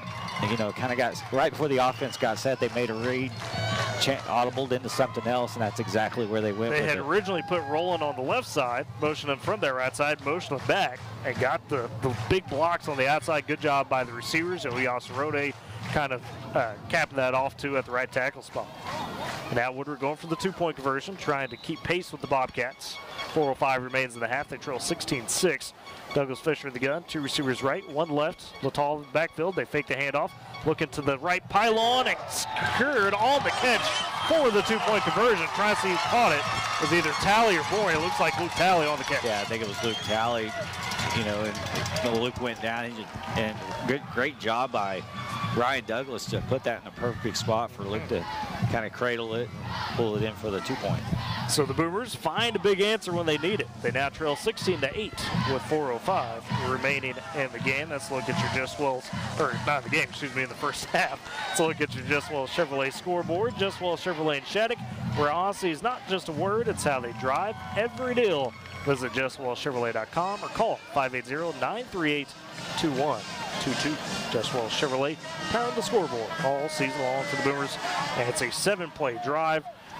They go 64 yards, Eric, and you get the run game to start on that drive with the big 18-yard run by Littall. Get the screen pass a couple plays later after the sack. Get the big PI deep into Bridge Creek territory, and then Littall finished it off. Nice to see him kind of start and end things for the Boomers. Yeah, but, you know, again, it goes back to the fact that, you know, they had to respect the run. We were actually doing some things, getting some blocks that were having to respect the run, you know, and then you're able to go over the top. And even though it was pass interference, really wasn't the greatest thrown ball in the world, but because you were able to do some things to get to that, you know, it still helps you carry on down the field. Douglas Fisher kicking off for the Boomers. McKnight deep to return. This one bounces inside to about the 2. McKnight has to retrieve, picks it up, gets to the 10, to the 15, and slugged down by a Boomer. Looks like Cooper Gregory on the kick return coverage. That ball just kind of died. I thought that was going to. Yeah, I think McKnight thought it was going to roll out of bounds. I think it was going to roll in the end zone, and then all of a sudden it kind of kicked towards the out of bounds, and I was like, oh no, here we go. And then all of a sudden it just died. So Bridge Creek has it 1st and 10 at their own 19 with 3:59 remaining in the half. Bridge Creek will get the ball back to start the second half as well because they deferred. So Woodward wanting to come up with a big stop here if he can. As there'll be Morrow in the gun. Has trips to his left, single receiver right side, the short side, as well as Leonard, the running back. Back to pass is Morrow under immediate pressure, has to duck out of it. Brody Profits misses him. Now Morrow floats a pass, broken up and almost picked off. That one was a floater intended for Gherkin on that left side, and it looked like, yeah, Mason Arnold flew in and almost got the pick, but also did enough to break up the pass. Yeah, I kind of wonder if maybe Mason, his eyes got a little wide, that he was going to maybe be able to make a hit. He got there right as the ball got there, so he was able to get a hand on the ball as well. But, you know, again, the defense is being aggressive, and they're showing, hey, we're not going to back down. That's the first real mistake we've seen Morrow make tonight on the pass. And again, though, keeping those eyes downfield, it's remarkable because he's got pressure all on his face and finds a way around it. So 2nd and 10 for Bridge Creek. Morrow again in the gun, trips to his left, 1 to the right, as well as the running back, Leonard. And this time they'll ride the read option, and Boomers get on Morrow. He made that late pull, and Zaylen Flores making the play. Yeah, great. Levi Harris. They got 58-56. Yeah. A great job by Levi to recognize, hey, he kept that, and he was able to get a hand in there. You know, it was one of those situations where he was probably more trying to get a hand on just to kind of slow him down a little bit, but, you know, he was able to trip him up and make a play. So a gain of 1, 3rd and 9 now for Bridge Creek. 3:18 still remaining, counting down the half. Morrow in the gun, trips to the left, 1 to the right yet again, as well as Leonard. Morrow looking left side to pass. Floats a pass over to the sideline and caught by Gherkin. Beautiful ball by Morrow, and Gherkin able to get the first down all the way up to the Boomer 40-yard line. And Gherkin, the sophomore, just found his own there on the Boomers. Yeah, that was helped by a hold on the end. The Boomers had it. You know, I couldn't quite tell. Maybe it was Levi coming off the end, and you know they reached out and grabbed him. I don't understand. I don't see how it wasn't seen, but again, you know the fact that Morrow was able to keep his eyes down the field and make a play. So it's pretty impressive. They get him to the 39, so a 20-yard gain makes it 1st and 10 for Bridge Creek. Morrow in the pistol, 2 receivers each side. Leonard behind him in the backfield. Morrow takes the snap, a handoff up the gut to Leonard. He's slung down this time again by Levi Harris. Yeah, Levi Harris. And again, like we talked about how this defense got a little bit of confidence, started playing more aggressive, and it's showing even in the plays that they've been able to make things happen. You know, the Boomers are there to force them to make plays kind of under pressure. They didn't even give Leonard forward progress. 2nd and 11 is what we'll call it. At the 38, 2:10 remains in the half. Bridge Creek lead 16-8. Morrow in the gun, trips to the left, 1 to the right. Leonard as well to the right. Takes the snap, hands it off to Leonard. He's rolling to the left side, has some space on the outside, breaking a tackle, gets up to the 45 before the Boomers corral him and knock him down. It's going to be a gain of 6, though, and set up third and about 5 or 4. Yeah, Levi Harris again. He, he got an initial push and had to kind of come back out, made a great angle, was able to get in on the play, even downfield. That's where the Boomers got to get off the field. Ely mentioned on the last drive, 16 plays because the Boomers get to these situations and couldn't quite get the stop. Clock ticks to a minute 30 remaining in the half. Bridge Creek with it at their own 45. Got to get to the 50. Morrow in the gun. 2 receivers each side. Leonard in the backfield looking to pass quick. Goes on the out route, and that's through the hands of McKnight. Had it wide open and just dropped it. Would have had it at the 45 and a chance to turn upfield. And Coach Gordon getting all his guys saying, hey, or no, he's getting all the official, excuse me. So maybe one pick call there because it was kind of a pick-looking play. Still, though, incompletion brings up a 4th down. Yeah, they're a little bit of a pick, but I think they're, I think the Boomer staff is kind of seeing what I'm seeing. Is, we're getting such good penetration up front, and it's really just 3 guys, and then Levi will maybe they called it because they just moved the ball back to the 40. Not sure what the 39, excuse me. So I'm not sure why they moved it back. Unless they did call the penalty. Okay, now they're moving it back up. I'd say, hold on a minute. Just randomly moving back 5 yards. Yeah, I'm not sure what happened, but I think they're also recognizing they are holding because the Boomers are getting the penetration, and I think that's part of what they're also trying to get. A high snap for Morrow, able to collect it as he drops in the punt, angling towards the left side at about the 20. Takes a bit of a Boomer roll back around the 21, goes out of bounds. So angled it away from Cooper Lataal, and the Boomers will have a chance with a couple of timeouts, minute 18 on the clock, to try to go and tie this up before the half. That'd be big, Eric, if you do that. Yeah, and again, you've got all the momentum, going your way right now. Yeah, they were able to make some plays, on the offensive side there for the Bobcats. But again, it was talking about, how even the plays that they were able to make, the Boomers were still doing everything they could to give them pressure. By the way, that was a Pioneer defensive stand. Unleash tomorrow's potential. Pioneer Fiber Internet. Get speed and reliability, surf, stream, and stay connected with Pioneer Fibers, powering the defensive stands. Douglas Fisher in the gun, has 2 receivers to the left, 1 to the right. Boomers are looking for the screenplay. Not quite there. Douglas Fisher just has to throw it away. That time, Bridge Creek able to cover it well, and a late flag comes in. They're going to call this grounding. I think they're going to call this grounding. Ooh, that's tough.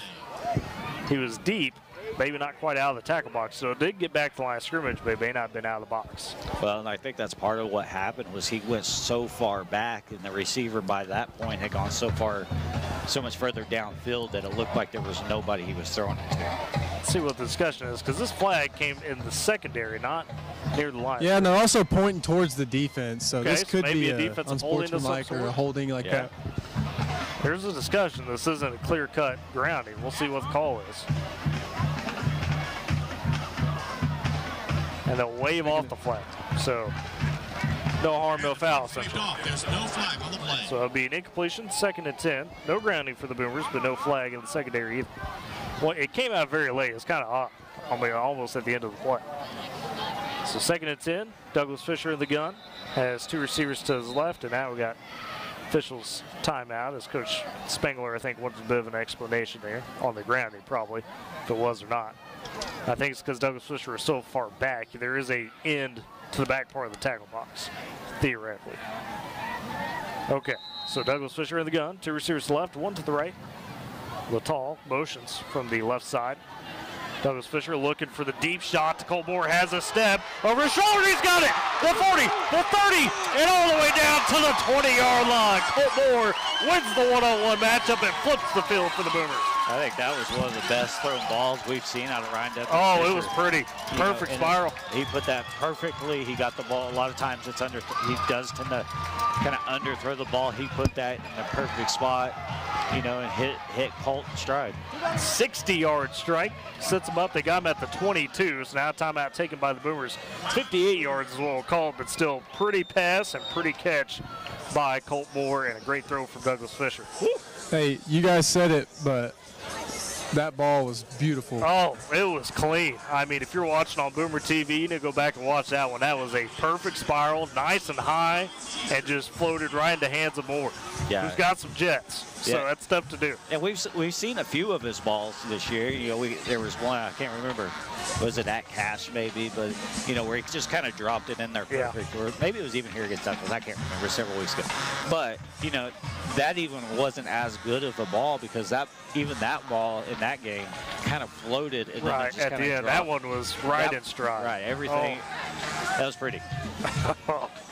So the Boomers have a big chance now before the half. You got a minute, you've got a timeout, and you're at the Bridge Creek 22. We talked with Coach Gordon this week. I mean, you heard the interview earlier if you tuned in about they want to finish these drives. These are those opportunities that they're close to punching in. Yeah. You got to do it.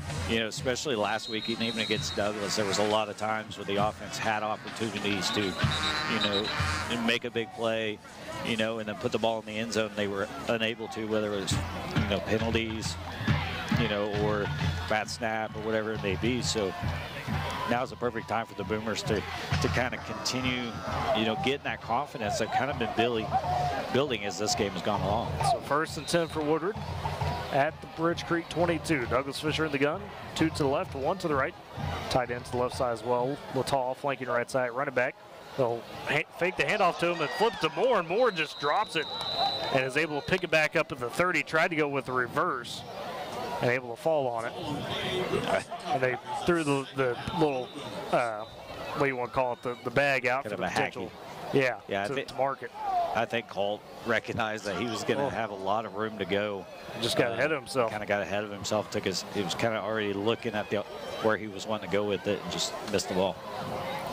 So Moore, after the big catch, puts it on the ground, lost 7 for the Boomers on 1st and 10. And they will burn their final time out of the half with 49 seconds remaining. So now you're working with no timeouts. You still are in field goal range, but you really like to punch this one in for a touchdown if you can. Yeah, and I think some people kind of be, you know, why would you take a timeout at this point? But, you know, you came off a big play, and then you have a play that, you know, ends up being a busted play, and you lose some yardage. You got to kind of regroup, you know, because this is these next 2 plays are huge. You know, you got to make something happen. Like I said, perfect time to reset the mentality, right? You don't have the timeout, but you probably save, at least 10 seconds, and the fact of, oh crap, now we're trying to scramble and get to the line. So 2nd and 17 for the Boomers at the Bridge Creek 29. Douglas Fisher in the gun, 2 to the left as well as the tight end, 1 to the right. Douglas Fisher looking left side, rolls out, finds a man short, and that's dropped by Luke Parkhurst. Would have had it at the 25 and a chance to maybe go out of bounds. Instead, it'll be 3rd and 17. Yeah, that's tough. That hit Luke right in the chest, went right through his arms. And a bit of low, he had to make an adjustment, but still, that's one. Hits your hands, you got to make the catch. Yeah. And again, and I think that was another one of those where if he makes that clean catch, he's able to, you know, pick up a few yards. He might have been thinking about it a little too much. And probably get out of bounds inside the 20 minute. So 3rd and 17 for the Boomers. 44 seconds left in the half. Douglas Fisher, empty set. Looking left side to pass. Floats one over the middle, looking for Latal, and it's picked off by Leonard. Leonard racing back on the return now, gets to the 50, and Douglas Fisher able to just knock him out of bounds.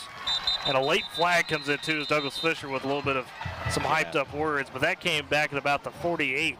Yeah, I still think this is going to be probably against Ryan. He kind of punched at the ball, you know, kind of said something. That's a frustration thing. That's something you know you got to kind of just, hey, I made a bad play, I shake it off. So unfortunately for the Boomers, they come up empty after the big pass on the interception. Second of the game for Douglas Fisher. See what the flag will be. It is a face mask on Woodward. So that's interesting. Face mask, I guess, away from the ball. Because Douglas Fisher didn't grab the face mask. Right. And it wasn't on the, because nobody was able to touch him until, you know, Ryan came up and made a play. So I mean, I'm thankful Ryan wasn't the one who was credited with the personal foul there. And honestly, don't know how he didn't get it, but. So Bridge Creek at the Boomer 39, 33 seconds and 2 timeouts. Morrow back to pass. He's under some pressure, flushes left side. Now looking to run. No, pulls it on the pass deep, and that one almost picked off along the left sideline by Mason Arnold. Mason Arnold with the ball. Boomers bracketed Gherkin, who was on that sideline. They were trying to take the shot, keep it out of bounds at a quick completion. That's exactly what we were talking about earlier, where, you know, when you're able to get that pressure on Burrow and it's forcing him to look downfield, you can't take your eyes off the receivers. No. And at that time, the Boomers did a good enough job of spreading out to recognize, hey, this is where my guy, if he comes here, I've got to go up there and make a play. And Morrow probably had 5 yards of room, decide not to take it on the run. So that's, you know, he's got a keen sense where that line of scrimmage is. 24 seconds now remains in the first half. Morrow back to pass again in the shotgun. Under some pressure, flushes out, shakes off a man, now throws it short and incomplete. That pass was almost past the line of scrimmage. He is so right close. on it. He gets so close. He had to be within a half a yard. So it is a completion. 2nd and 10. That pass came out low, or excuse me, 3rd and 10 now. 18 ticks remains in the first half. I mean, I don't think he's passing, because I think Coach Gordon would be a little bit more upset than he has been, but boy, he's right on getting stick. Close. He's getting close. So 3rd and 10 for Bridge Creek at the Boomer 39. 18 seconds remains in the half. Bridge Creek leading 16-8. Had the interception by Wyatt Leonard set up this opportunity. As Morrow in the gun, shot trips left. Under some pressure again, floats it over the middle of the field, looking for a receiver, and that's incomplete. Nice job by Mason Boring to break that one up. That was really close. I thought maybe Mason was maybe got in a little bit of a bump right before the ball got there, but you know, I think it might have been a good no call. Both guys were going up to try to make a play on the ball. You know, the defense just won that battle. Pass intended for Gabe Coleman, the senior, who found himself in the middle field, the crowd of Boomers. So 4th and 10 now for Bridge Creek. 12 seconds remains. Interesting here what you do, because could give Woodward a chance for another play as well, should you try to take another shot to the end zone. Maybe try to quick kick it here. See how the Bobcats play. And quick kicking, you mentioned that because Morrow also the punter for Bridge Creek. Sees in the gun, trips to the left, one to the right, Leonard in the backfield. And Morrow is back to pass. Looking left side, now steps up the pocket, escapes the left side, loads up for a deep shot towards the pylon. Gherkin there, incomplete. The Boomers break it up. Again, Mason boring in on it, as well as Mason Arnold. And the Boomers force the turnover on downs, and that's how we end the first half, as there's 0 seconds remaining on the clock. So Woodward goes into the locker room, trailing Bridge Creek 16-8 on homecoming. We'll step aside for a break. You're listening to Boomer Football on Z92, KMZ FM Woodward, and Boomer TV.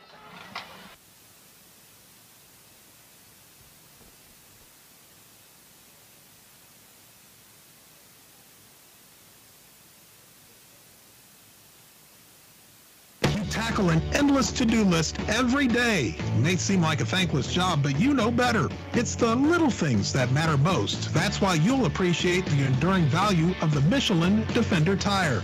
Designed for doers like you, Michelin's longest-lasting tire keeps you on the go longer, so you have one less thing to worry about on your next road trip. Stop in today for miles of uncompromised safety and performance. Visit your local Michelin dealer, High Plains Tire, at 2220 Main in Woodward. Tired of complicated Wi-Fi management? Go Pioneer Smart Wi-Fi makes it easy. With Go Pioneer Smart Wi-Fi, you can set your Wi-Fi password, view all your connected devices, and even run speed tests all from your phone. Need to set up parental controls? No problem. Simple, smart, secure. Stay connected and in control with Go Pioneer Smart Wi-Fi. Visit GoPioneer.com to learn more. For more than a century, Bank of Western Oklahoma has stood by our communities, understanding the unique culture and values that make Western Oklahoma special. As a locally owned and operated bank since 1908, we're not just bankers, we're your neighbors. We've seen generations grow, businesses flourish, and farms thrive. And we've been there every step of the way. Trust in a bank that shares your roots and works as hard as you do. Bank of Western Oklahoma, member FDIC, an equal housing lender.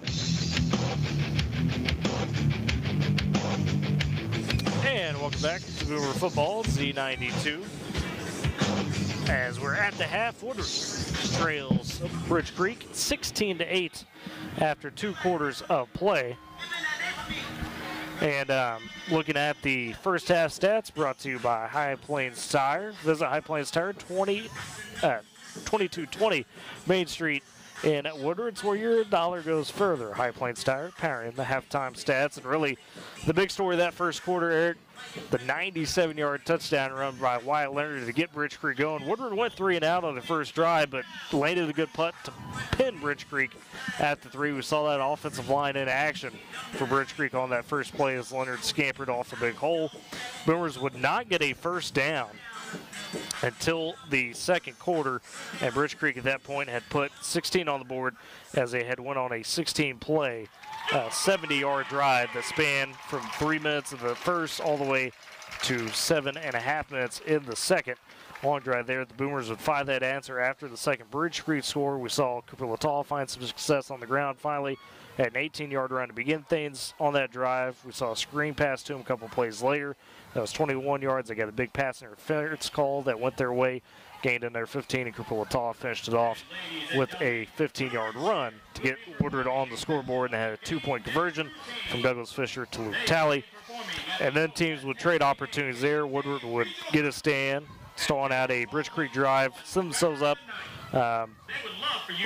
with 80 yards to work with. Minute 18, you get the big pass on the second play of the drive, 58 yards from Douglas Fisher to Colt Moore, but unfortunately had the pick at the end of that drive. Bridge Creek unable to capitalize after that, but opportunity there where you're deep in Bridge Creek territory, and so far that's really the big difference.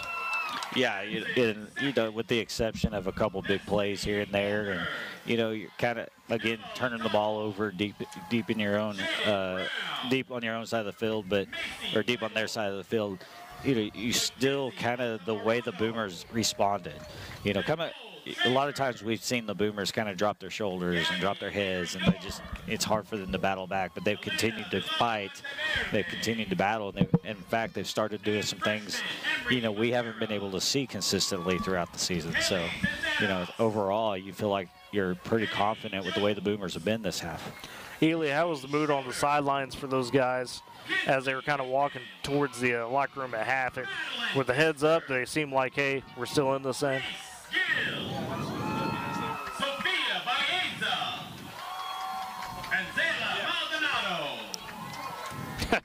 Hold on. Ely's mic was off. We'll get Ely shut himself off, apparently. He forgot.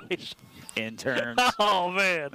Interns. As one Chris Godwin would say, rookie mistake. But go ahead now, Ely. But, yeah, like you were saying, those guys are hyped. I mean, I was getting a couple high fives as I was passing by them, The energy's good. We're down 8, but we've seen some success, late in the second quarter. Offense has been moving. Defense has been getting stops. So just keep their heads up in the locker room. Coaches get some encouragement. I think Woodward's in a good spot. I mean, what shifted the mood on that sideline, for that defense at least, once it went down 16-0? Because it seems like, me and Eric were talking about up here, after they went down a couple scores, it seems like the defense kind of regrouped a bit. Yeah, I mean, I know defense isn't all about one person, but ever since senior Zaylen Flores, kind of got in there on that D-line, we've seen guys like Levi Harris, kind of sprout after that. I mean, Zaylen's not making those big plays, but he's freeing up space for those big plays to be made. So I think that's a big thing. And Mason Arnold's made some good plays in the secondary. I think we're just coming together as a group right now and making some good defensive stands, and that puts your offense in a good spot to make some plays. I mean, it's just it's fun to watch there in the second quarter, and it's going to be exciting to see what we can do in that second half to try to bring this comeback. And Eric, the defense is going to be the focus, of course, to start that second half. Bridge Creek will get the ball again. So, I mean, you just want to keep that momentum, right? That mood that Ely's talking about for the Boomers. Yeah, I kind of like the fact that, you've kind of got some momentum going, and your strong suit is coming back on the floor. The defense is really what drives this Boomer team, and they're going to be the first ones on the field in the second half. They can come out and they can kind of continue that momentum now, and then you would like to see the offense. We've seen the offense, do some different things. They've gone, running the ball, getting on the outside. Cooper's been able to open up a few things, and whenever the Boomers been able to run the ball, we've seen what they can do, in the passing game. So I think really coming out in this first series, it's going to be important for the Boomers to, kind of make a statement. With that first half recap, we'll step aside for a halftime break and come back and look at scores from around Northwest Oklahoma, catch you up what's going on there. And in case you missed homecoming festivities as well, we'll get you re-caught up on that. You're listening to Boomer Football on Z92 and Boomer TV.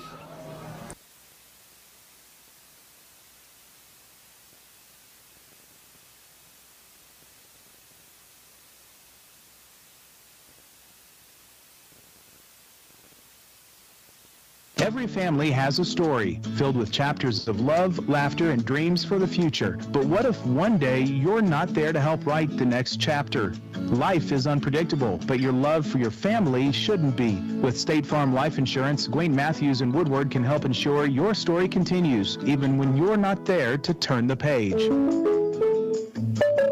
Protect the chapters yet to come. Talk to Gwayne Matthews, because your story deserves to be told.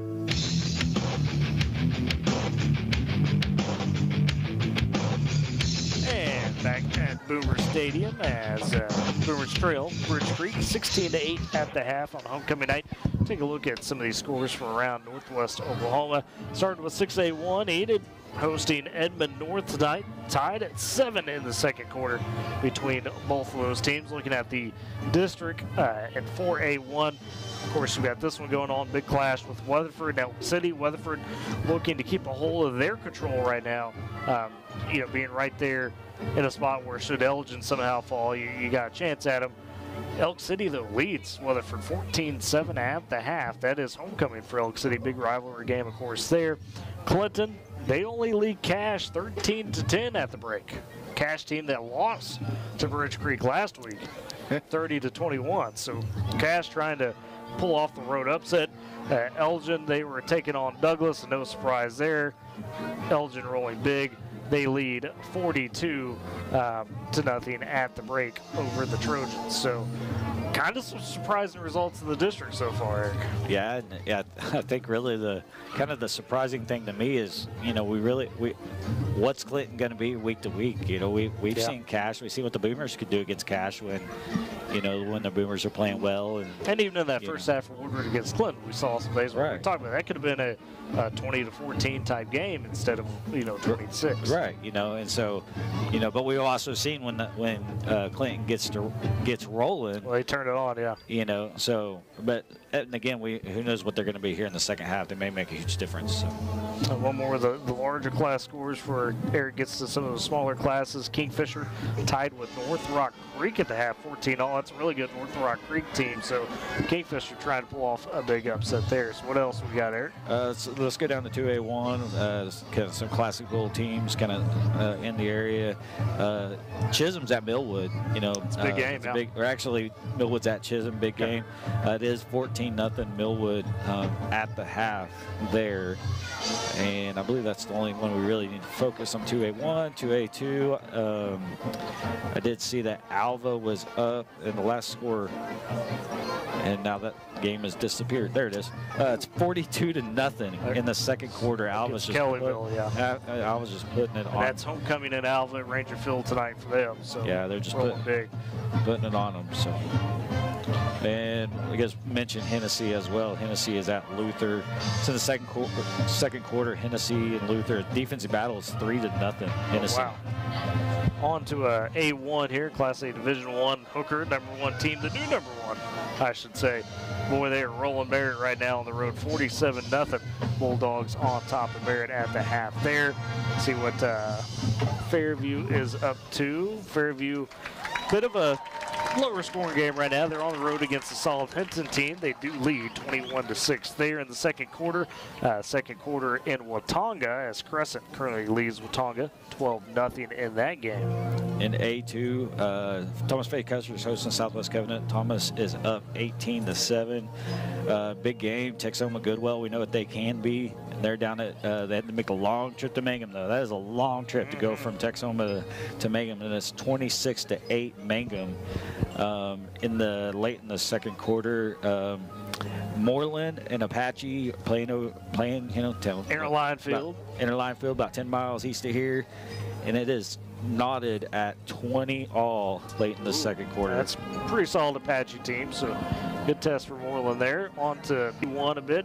Got a good clash going on up in Garber as they've got Turpin that came to town. That's a battle of two teams trying to right the ship in district. If you're Garber trying to keep control of the district, they've got Laverne next week. Turpin trying to rebound from that Laverne loss. Turpin leads 24-14 in the second quarter. Pond Creek Hunter Pioneer, bit of a defense battle there. 6-0 Pond Creek up at the half over Pioneer Pleasantville. mentioned Laverne. They actually played last night. Absolutely rolled over OBA 53-8. OBA young team playing a lot of freshmen. Trying to build that up is Coach Kayot. And what else we got here? I think for B1, that should do it for now. What do we got in B2? B2, Waukomis. They kind of made the trip over to Davenport. That's not a fun trip, but fortunately for them, Davenport's not that good. It's 16-2 in the second quarter. O'Keene, they did have to make a trip. They had to go all the way out to the Panhandle. Boys City, the end of the Panhandle, and O'Keene is up 28-24 late in the second quarter at Boys City. Cherokee, it's their homecoming up there in Alfalfa County. They are just putting it on the Olive Wildcats. My daughter was excited, thought it was so cool that they were playing Olive for homecoming. They were putting it on the Olive Wildcats 40-0 in the second quarter. Canton and Shattuck. Shattuck is just rolling over Canton 36-0 in the second quarter. Shattuck honoring their 2004 championship team, Class C champions there as well. In Shack, so that's very neat. Yeah, Covington Douglas, they hosted Coyle. That game was out last night. Yep. And they beat them 54-8, and then Sealing rolled over Ringwood last night 48-0. And then on the Class C, Winoka, Balco Forgan locking it up tonight. And Winoka carrying it well in this first half. They lead 52-12 over Balco Forgan. And Tyrone Buffalo matching up. Tyrone has the edge on the Road Warriors, 28-6 over Buffalo at the half there. Timberlake has shut out Kremlin Hillsdale 46-0. That game ends early. You kind of point to this out before we got to him, but man, number 1 Tipton on the road against a Granville team that struggled. It's only 16-6 at the half. Tipton does lead, but a lot closer than you would think in that one. And then what else we got here? Should be, yes, Sharon Mutual last night. They got the win over Beaver 40-0. They shut out the Dusters in that. So Sharon Mutual with the win at home. And I think that pretty much takes care of those scores. We got one more. Kind of on the edge of our area, Gary. Oh, yes, Gary. Gary, looks like it was probably a forfeit over Temple. By Temple. And Gary is top 10 team, though, in the class. Watch out for Gary. Having a good year.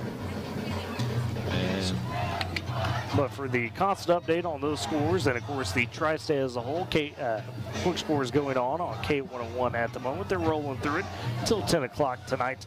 Got some good coverage over there. Keeping up on all of the Tri-State happenings in high school football tonight. Of course, mentioned K101. Don't forget to join us for Fall of Days tomorrow. We got through day 1 today from 11 to 7. Tomorrow, 11 to 7 as well, out at the Woodward County Event Center. Got 2 buildings full of great vendors. Of course, the big hall, if you will, and then Exhibit Hall A with more of your kind of arts and crafts, if you will, and a lot of great knickknacks. And I mean, when I say you get just about anything at Fall of Days, folks, you could go get a new car. You could go buy a home or some land. You could refurbish that home with anything you want as far as, pool, bathroom, you name it, tile, it's there. Decor for that. You need stuff to, landscape that new lane you may have bought. You could go get that as well. And, of course, all the great food out there. There's plenty of organizations that are trying to do some good in the community that I'd love to see as well. And, man, just about everything you can want out at Fall Days.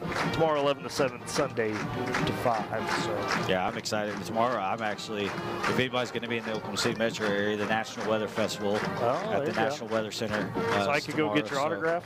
You can. No. You can. I have not done my headshot yet, so I do not have things to autograph. Come on, Eric. But I will be at National Weather Festival tomorrow, so I'm excited. It's my first one, so I'm excited about that. And then able to get back, maybe hit some Fall Days tomorrow evening, or Sunday before, probably Sunday. Yeah, probably Sunday. He's going to claim to be worn out tomorrow. Yeah, I'm probably going to be pretty worn out tomorrow. I see how it is. Well, hey, if you missed it in the pregame, got through homecoming festivities. Your court was Waylon Brown and now I'm blanking. We got Matty Graff, Ryan Douglas Fisher's court, Casey Moore, they're on a line with Waylon Brown and God, why am I blanking? I'm feeling bad now. I had it written down. I lost there. Fill me up, save me. Why now you got mine. I'm Now I've got picturing you, her in my Blake, and head. Zoe Roberts. How Zoe can I Roberts, forget yes. Miss Woodward? I was picturing her in Jeez. my head the whole time. too. Yes, so that was your trio of pairs for the homecoming court, and it was Maddie Graff, Ryan Douglas Fisher, your king and queen tonight for homecoming. So congrats to them on that. Great to see that, and congrats to that court as a whole. Very accomplished. We mentioned in the pregame as well, the band. They got superior rating at regionals this week, so they've been working hard, putting in that work, and showing it off a bit. The Woodward Hall of Fame, the class was honored in between quarters here tonight at Boomer Stadium. Got the banquet Sunday, so tickets have already been sold. If you did get one, sorry you missed out, but we'll put in some great former Boomers teams, individuals, long list there. So I'm sure if you wanted to come stand and kind of watch the ceremony, I'm sure they would let you do that. Fair enough. I don't think they're going to kick people out. You just won't be able to eat. All right, fair enough, fair enough. And a big congrats as well to Woodward softball, as they had some all-district honors over the past week announced. 7 Boomers picked up fast pitch 4A1 all-district honors. Riley Douglas Fisher was named co-catcher of the year for the district. Kaylee Mills, Jordy Oakley, Bailey Nelson to all district, Mills pitcher, Oakley and Nelson at utility, and an honorable mentions for that went to Lexi Mendel, Holly Wilson, and Zoe Roberts. And one thing we did get to touch on in that pregame and kind of want to talk about as well, we have a somber note, condolences to the Paul family, as this week Woodward lost former Woodward coach and teacher Eddie Paul passed away this week. So definitely condolences to his family. Paul coached nearly a decade here and taught as well, so had a great career spanning almost 50 years across Oklahoma and Texas. Yeah, Coach Paul. I saw, even actually before I realized that he was a former Boomer coach and teacher, I saw a lot of posts. He was on the staff of the Oklahoma Coaches Association. Yes. Very well regarded across the state by a lot of people. They're talking to some people who, who played under him and was taught by him. Here at Woodward, that a lot of people kind of remembered him very, very fondly. So it was a sad day for the state of Oklahoma and the coaching community, and also for the Boomer community. Absolutely. Respects to Coach Paul there. So guys, got a couple minutes or a minute or so before we get to the second half. Eric, we'll start with you. What's kind of your big keys for the Boomers here? Going to start on defense, like we mentioned, try to shut down this Bridge Creek attack. I think that's the big thing, is come out, keep that aggressiveness going. On the defensive side, try to make a statement here in the first Bridge Creek possession. And allow to, get a little bit of momentum, continue the momentum they had late in the second quarter as the offense comes out, and then hopefully the offense can continue doing some things that, opens up the passing game. Definitely so. And we'll see if that can continue, like you mentioned. It's hard to find some of that success. Is Ely, for you, is there any big key to add to what Eric said there about, being able to kind of set that tone in the second half? Yeah, I would say just try to come out like you did at the end of that first half. The biggest thing is to keep that momentum and not let it get you too excited to where you're not focused on the little things in this game. Don't make that penalty that y'all haven't been making in these past few weeks. We've seen the penalty kind of go down, and just try to do the little things and stay composed and keep doing what you've been doing. That's one thing we talked about, Eric, kind of over the course of the season, is that you've seen that decrease in, making those mistakes to kind of take you out of drives, out of situations. So that has gotten better. Obviously, the perfect world, you make none of those mistakes, but that's not how football usually operates. Yeah, and I think, there's the Boomers are kind of going through that mental aspect of, after that cash game, in the second half, you really struggled. You couldn't get anything going. You didn't play very well against Douglas. You really struggled last week, and I think the Boomers needed to kind of get over that mental hump of, oh no, here we go. We're back to, what we have been the past several years. And I feel like really going into the second quarter and throughout the second quarter, they kind of became the team that we knew they had the ability to be. Unfortunately, getting down, 16-0 early, kind of set you back, and it forces the offense to do some things, and that's not that's not a strong point of this Boomer program right now. But I feel like the offense has responded. They kind of said, hey, we don't care what people think. We're going to go out and we're going to, continue trying to grow. As we get ready for that second half, both teams get back to their sidelines, get their final huddles in. Mentioned Bridge Creek will begin with the ball in the second half as they had won the toss and deferred. So we'll see if the Boomer defense can come up with the stop and get things rolling on that offensive side. Another cool, crisp night, as we mentioned. Not as gusty as it was in Clinton last week, so it's been a lot better in that sense. You say Winds that. have been very light. You were the one sitting there making fun of Ely and I the whole time. So. That's what I was just thinking. I'm not the one that wore first a short sleeve shirt, or shorts, or men over and then here, a short Tyler. sleeve shirt, Ely. So hey, to my credit, I didn't know we were going to be outside until about 3 o'clock. We gave you, see, that's 4 hours before kickoff. You had time. And Clinton doesn't have a Walmart. Couldn't find anything at Atwoods. He went to Dollar General. Couldn't find any sweatpants. So, hey, I want to give another birthday shout. I told her today I was going to do this, and her face got super red. Carly Kidd, Boomer softball player. Hey. It is her birthday today, so she's also kind of my dog sitter. There you go. Hey, happy birthday, Carly. I do want to mention this one because he is a Woodward graduate. I've already wished him it. But my brother, Nathan Riggs, happy birthday to him, turning 28 today. Could usually find him at the Ace by United. Kind of a gruff guy, glasses, beard, so hopefully he doesn't give you too much flack. He's off this weekend, so. He's definitely the better brother because he is a Boomer. Wow. Wow, So, see how that is? I mean, wow. not a Blue Jay. It's for a different time. Those Boomers. Anyways, Ryan Douglas Fisher ready to kick it off. Back deep to return for Bridge Creek is Lathan McKnight. Douglas Fisher, the nice kick, spiraling towards McKnight, who fields it inside the 10, about the 7. He'll bring it out to the 20, 25, looking for hole, breaks the tackle, and finally trucked down hard. Looks like Reese Durkee able to truck him down at about the 30-yard line. Yeah, he got spun around. I couldn't tell he was spinning around, but as he came around, Reese Durkee was right in his face, and to lay him out, Reese came up limping a little bit. So Bridge Creek begins with possession at their own 29 to start the third quarter as they lead 16-8. As it'll be Keaton Morrow in the gun. 2 backs split beside him. 2 receivers to the left, 1 to the right. Morrow with the snap, a bit high, but pulls it down, gives it to McKnight on the handoff, trying to fight forward, spins out of a tackle, gets near the 35-yard line. The second effort by McKnight nets him a few extra yards, 6-yard run on first down. Yeah, we talked about Leonard and what he was able to do in the first half at times. But McKnight's kind of a different runner. He likes his feet just keep on moving and tries to make some guys miss. Kind of a thunder and lightning type of feel to him. And McKnight's the smaller guy, but definitely a little bit of that fancy footwork. 2nd and 4, they'll say, as again split backs, 2 receivers to the right. This time Morrow pulls on the read option. Levi Harris all over him and drags it out. Ball came out, and the Boomers recover. It's call aboard, and the Boomers get the stand and a turnover. And Levi Harris, another great job on the read. Yeah, Levi Harris, it kind of wrapped him around. I think somebody else was able to actually reach in there and knock the ball out. And maybe it was just Bourne pulling it. I never actually saw the ball come down. I just saw the ball carrier, come down without the ball, and then all of a sudden, Bourne was kind of popping out of the pile, picking up a few yards. So the first drive for Bridge Creek just goes 2 plays and a fumble by Morrow. Gives up the ball for the Boomers at the Bridge Creek 28 with 11-11 in the third quarter. Douglas Fisher hand off to Cooper Littall, busts out the right side, has a hole, cuts it up to the 20, the 15, and spun down there.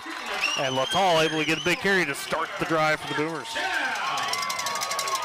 I couldn't tell who made the tackle there on the right side but there was a Boomers was it maybe Trey Yasurode came in there and really made a great play to seal off the guy coming across and get that big hole for Littall. Create that big opportunity for Littall. So 1st and 10 for Woodward at the Bridge Creek 15. Douglas Fisher in the gun, 2 to the left as well as a tight end, 1 receiver to the right as well as Littall. They hand it to him again. This time Bridge Creek sniffs it out as Hayden Phillips flies into the backfield and then he's spun down as Littall by Leonard.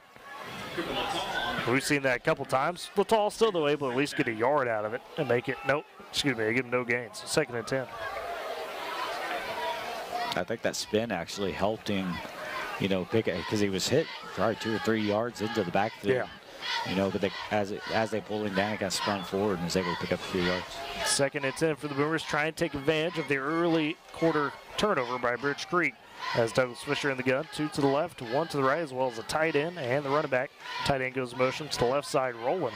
Snap taken by Douglas Fisher, looking for the one-on-one with Colt Moore right side. Jukes a man out, puts it on the ground. Moore trying to fall on it, and finally maybe does.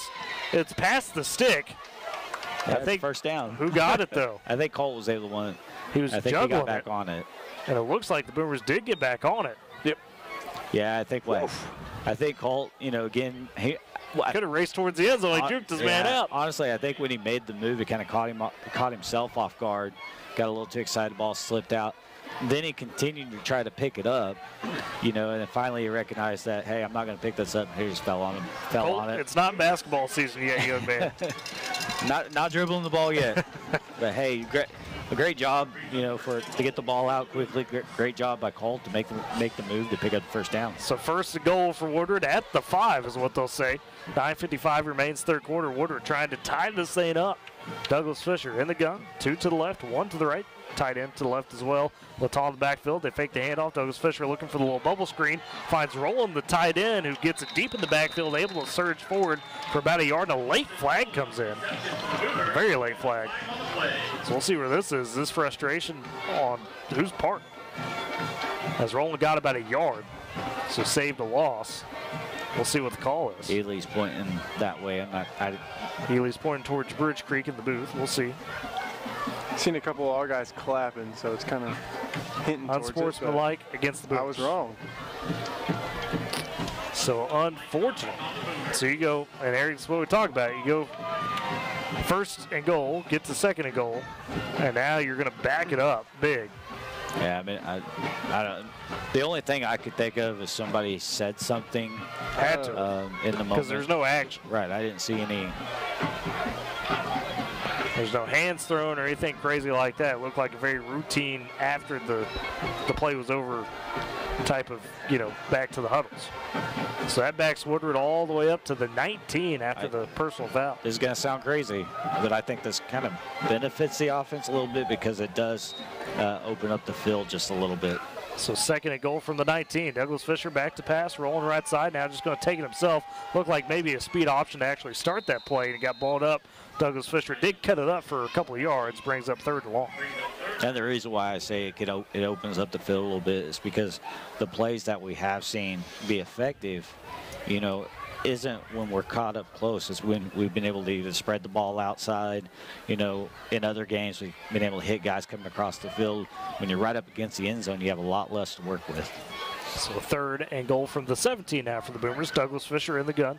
2 to the left, 1 to the right. Douglas Fisher looking left side, takes a shot towards the end zone. Graff open, and he caught it for the touchdown. Just got behind the defense, and Graff hauls it in. And the Boomers convert on 3rd and goal. And we have seen when Ryan doesn't have a lot of time to, you know, try to create, do things, when he just steps back and he throws, he makes great passes. He can. That was another pass that was right where it needed to be, you know, for the touchdown. Good job by Jake to just get inside the end zone and turn and be ready for it. 2-point conversion now to try to tie it for the Boomers. Douglas Fisher in the gun, 2 to the right, as well as the tight end. They fake the handoff. Douglas Fisher under some pressure, trying to scramble out of it. Still has space on the left side. Jukes the man out at the 10, throws to the back of the end zone for Graff. No for Latal. He caught it, but he's out of bounds. He tried to do everything. He tried to toe tap it, very close, but 2-point conversion, no good. How about Ryan Douglas Fisher extending the play? You know, for him to recognize where he was at, where he needed to go to get the ball, great job by Cooper to, you know, kind of get to his spot and be ready for it. You know, when he came down, he was looking down to see where he was at. So, couldn't do much more on that opportunity than what they did. Unfortunately, he didn't come down the right spot. Still a 6-play, 28-yard drive for the Boomers as they trail 16-14. Great Plains Bank, heritage, trust, respect. Those are the things that make Great Plains Bank great. Deep roots across Oklahoma and Texas. They are in touch with the communities in which their customers live and work. Compass Athletics, from sports equipment to championship trophies and everything in between. Visit them 2024 at Main Street in Woodward. Call 580-256-7045. Compass Athletic, Great Plains Bank, powering Boomer Sports. And once again, we want to say thank you to Brothers. And we've got a ball game, boys. Game night sponsor. We do. It all started with the defense and the play of the defense, But again, for the most part, I've been pretty impressed with the way the offense has played in the second quarter and to start this second half. As Douglas Fisher ready to kick off, and back deep to the return will be McKnight. Gotta be careful with him. He's showing some burst, though hasn't really broke a huge one yet. As Douglas Fisher jogs to at the 40, foot to leather. And that one going to die at about the 8, filled by McKnight off the bounce. Cuts it out to the left side, up to the 20-25. Colin Bourne trying to track him down. Jukes out Colin Bourne at 35, the 40, still going, trying to cut it back across, and finally the Boomers sling him down right about the 50-yard line. And McKnight, I just said it, he's got some capability with those feet, and he about busted one.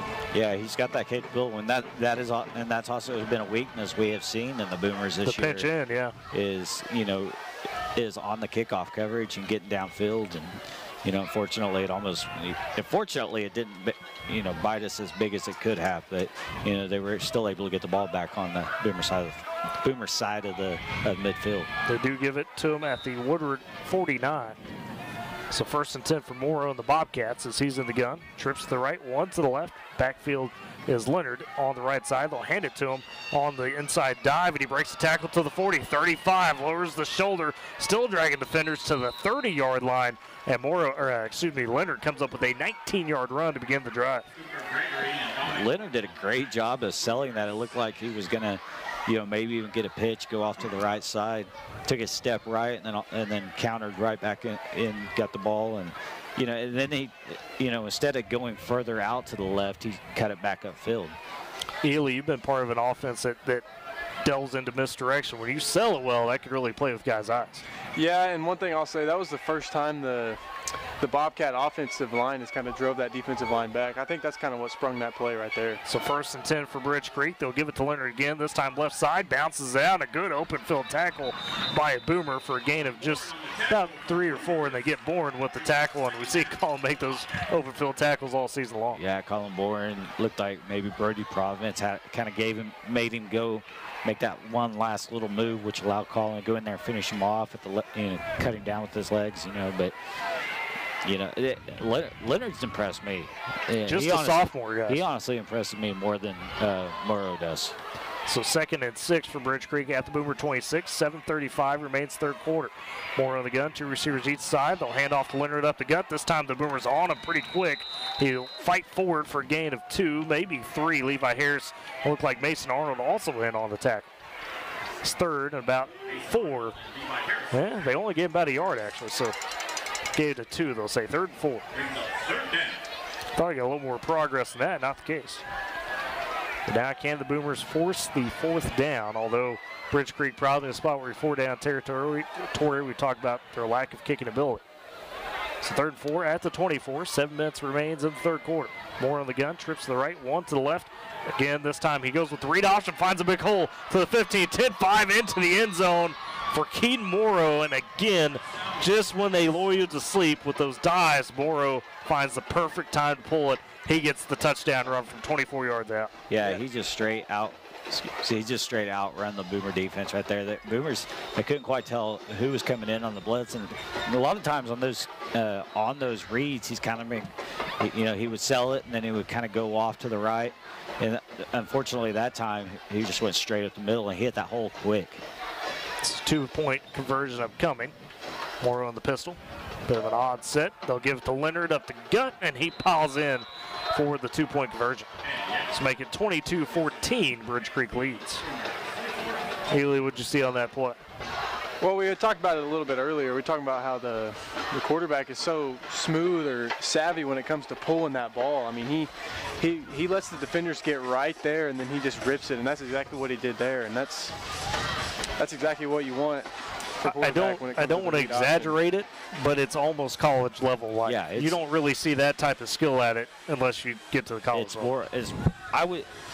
The one difference is you don't see him pulling back to make a throw very often. Right. It's all, read and take. Either you hand it off or you take it. You don't step back to make a throw. The college level, you see it more where they have a little bit more options to it, but still, they're running it almost to perfection of what they are wanting to do. R5 Custom Embroidery. When you work with R5, you can count on a quick, fun, and enjoyable process with results that consistently exceed your expectations. Come chat with the screen printing experts by Customized Apparel, 817 Main Street in Woodward, or 580-256-3578 on the phone call, or 79, excuse me. R5, powering Boomer Sports this season. As we're ready for the kickoff. And a short one again by the Bobcats. Fair catch called for by the Boomers, and it's Noah Boring, I believe, just what the fair catch it was, and he'll take a knee essentially about the 32-yard line. That's where the Boomers will take over. Good job by Noah. Instead of, hey, I'm going to try to do too much, I'm just going to fair catch it. Then he took the knee to just make sure they. Hey, nothing wrong with the double check, right? Hey, that's all you need to do. Let's get the offense back out there and let's try to make something happen. Offense has been flowing. Second quarter, like we mentioned, now into the third quarter. 6:54 remains in the quarter. Boomers need to try to find another touchdown drive as they'll take over at their own 32. Douglas Fisher will be in the gun. Two receivers to the left side, a receiver and a tight end to the right, as well as Latal flanking. Douglas Fisher claps once, now takes the snap, fakes the handoff, looking for the quick out to Moore. Has him at about the 36 as Moore fights forward to the 37, and that'll be a solid quick gain on first down. Gain of 7.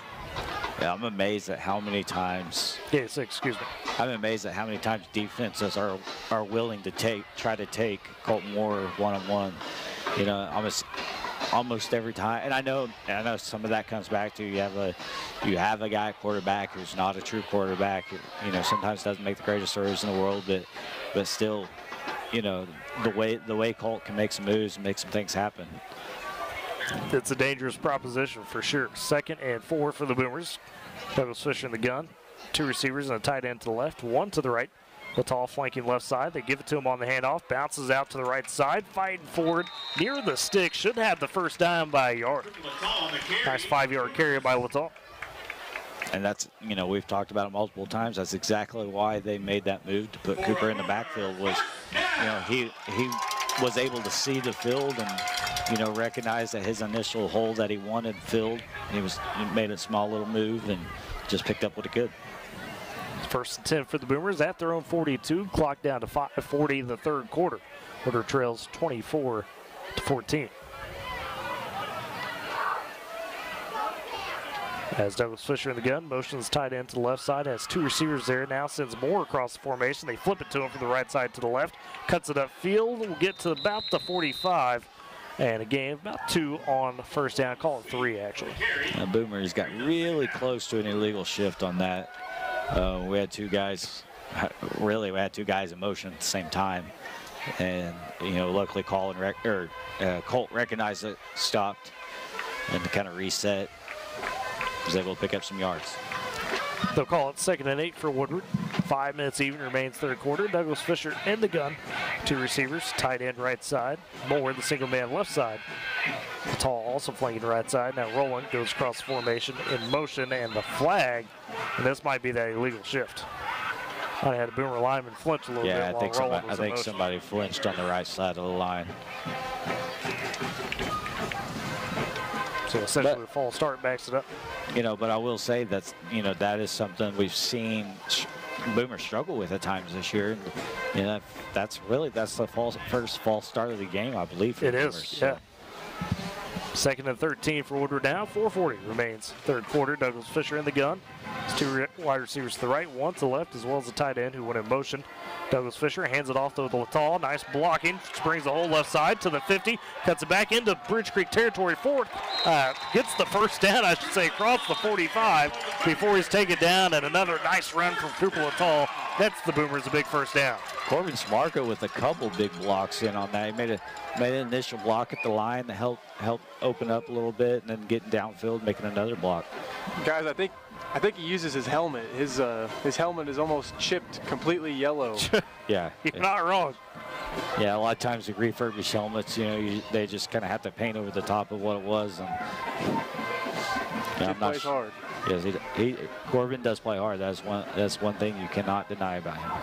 18-yard run for Latal. First and 10 for the Boomers at the Bridge Creek 40. Douglas Fisher looking to pass. Left side, one-on-one, finds Luke Talley, who hauls it in, slung down about the 35-yard line. Another nice quick game for the Boomers on first down. It'll set up a nice second and about 4. Good to see Luke getting in on the offense a little bit more. We saw last week they tried to get the ball to him a couple times, didn't really work out. And, initially it was Colt Moore, and then you started to see Jake Graff get into it a little bit more, and now we're adding a third receiver to the mix. That's how you continue to grow. Second and 5, they call for the Boomers at the Bridge Creek 35. Douglas Fisher in the gun. Two receivers to the right. Tight end to the left who goes in motion to the right side, and it's single man Moore. Left side snap high. Douglas Fisher has tried to bat it down. It's on the ground. He picks it up. Now has some space. Gets to the 40, 35, and able to gain back what he lost and stepped out of bounds. A late flag comes in too. And now Graff kind of trying to point at the Bridge Creek defender. I don't know if that'll be the case. So a disaster saved by Ryan Douglas Fisher, but we'll see what the penalty is. For now, probably about no gain, maybe a gain of a yard on the play, depending on where they mark him stepping out. So he stepped out on the left side. It looks like the ref is standing at the 31 right here. So gave him a little more progress than I thought. It's tough to tell with the Boomers on that sideline. This penalty might be on Woodward, though. Graff was trying to argue his case, but I don't think it will matter. And maybe on Bridge Creek. Nope, it is holding on the Boomers. I've never seen a white hat give the call twice. He wants to make sure. Make sure that people understand it is what it is on the call. So there's a holding on the Boomers, and now Coach Spangler, I think, trying to check where the ball is spotted, because that could depend on if he tries to decline the penalty or not. He is going to accept it. So it looks like they're marking it off from the line of scrimmage. Okay. Which it's tough to say where Graff was. I mean, in the chaos of that play, he was on the backside, and I think that's where the hold originated.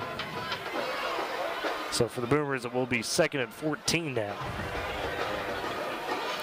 So and that's basically where the ball would have almost been, in the high snap. Yeah, in the high snap.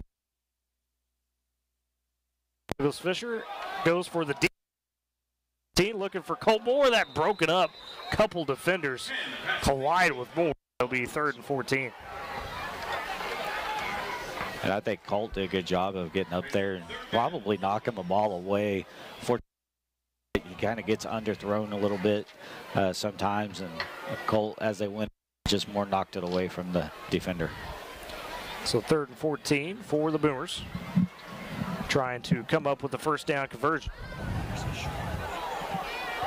With 3:02 remaining in the third quarter, Douglas Fisher in the gun, two receivers and a tight end to the right, one to the left. They go with the screen pass. Latal, it's tipped, but Latal able to dig it out. Now cuts it upfield, trying to break a tackle, breaks another one, and fights for the first down at the 30. Oh, what a second effort by Cooper Latal over the shoulder. And just got a yard. The blocking on those two outside receivers right there was phenomenal. Really sprung that first down.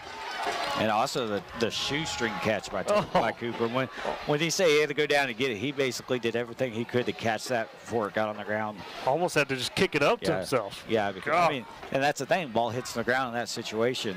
That's an incomplete pass because it was a forward pass. So, he caught that as shoestring catch. 15-yard gain for the Boomers. First and 10 at the Bridge Creek 29, 2:25 third quarter. Douglas Fisher fakes the handoff, now flips it out to Moore on the right side, trying to break the tackle, dragging the defender, gets about 8. to the 20. Game 9, actually. Something that's been second and short. Intriguing to watch, as we go on down this season is the mechanics of quarterback Douglas Fisher. He's taking that handoff, he's popping the hips real fast and getting that ball out there. So that play happened fast, and that's the good thing about those little curl routes that you run. They need to happen fast so you can get the ball there. It was a good job by Douglas And to Fisher. that point, this is a senior that didn't start the season at quarterback. He took over and has been working hard. Well, and we've also talked about how sometimes he tries to do too much and does too much to try to create. He's not. Now he's just taking what's given to him. So 2nd and 1 for the Boomers. Handoff this time inside Littall. Bounces to the left side, looking to get the edge to the 15, to the 10, fights to the 5, and knocked out of bounds. Not before another big run for the Boomers, and it'll be 1st and goal after the 15-yard carry. This might be the longest drive Woodward's had on the season. I mean, they've had the ball for it's going to be up there. In terms of raw time, we're eclipsing 5. We're under 5 minutes, or over 5 minutes, I should say, now on the drive, almost 5.5. But again, it kind of like what I was just talking about with, Ryan, but, we've even seen Cooper mature a little bit in not trying to do too much. That's one of those situations where a lot of kids are going to try to make a guy move, try to cut it up. No, he just kind of took what little bit of a crease he could get and just picked up everything he could. 1st and goal for Woodward at the 5. Douglas Fisher in there, handoff to Littall, wide open hole. He's into the end zone for a touchdown. And Cooper Littall, an easy 5-yard score, his 2nd of the night. That's kind of a perfect little cap off to that drive. Cooper Littall's made many guys miss this drive. He's had to bounce some out when the hole wasn't there, and he just gets to walk in on that one. Kind of a well-deserved touchdown and a very good Boomer drive right there. And I'll say this, like his walk-in on that draw right there, he sold it too. Like his first step, he actually took a step back, and like it was going to be a pass. And the Boomers with the extra point this time, and that is good by Douglas Fisher. So look at your Jeswell Chevrolet scoreboard. Woodward trails now 24-21, minute 14 left in the 3rd quarter. And guys, we're seeing some complete drives now from the 2nd quarter on to the 3rd. 2 scoring drives in this 3rd quarter for Woodward. Yeah, this is, going into this game, this is what I said, the Boomers needed to do was kind of look like they did in that first half against Cache. And I felt like, with the exception of, a couple times on defense where we've given up a couple big plays here and there, the Boomers have really stepped up both on the offensive and defensive sides of the ball tonight. And another thing is we've seen the Boomers, offense or defense do really well in the first half and then kind of start to fade in that second half. But one thing that's happening here is the defense is getting their breaks on the sideline. The offense is managing, is letting that defense, catch a breath and get a drink and stay on the sidelines for a little bit so the defense can be, recharged to get back on the field and get another stop. Well, we'll see if Bridge Creek has an answer. They did last time out, went on their scoring drive. So the Boomer defense could force another turnover, though. Douglas Fisher on to kick this one off. Jog to it, put the foot into it. A bit of a laser of a kick. That one over the head of McKnight into the end zone for a touchback.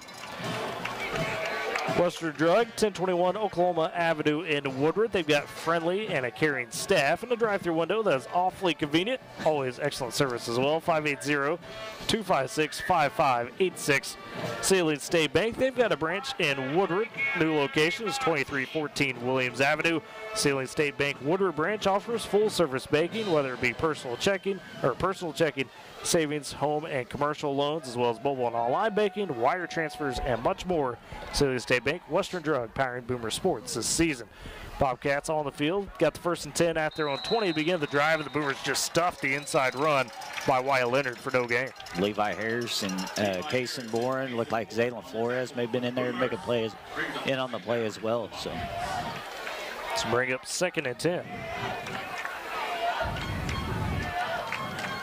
As Bridge Creek this time taking their time in the huddle.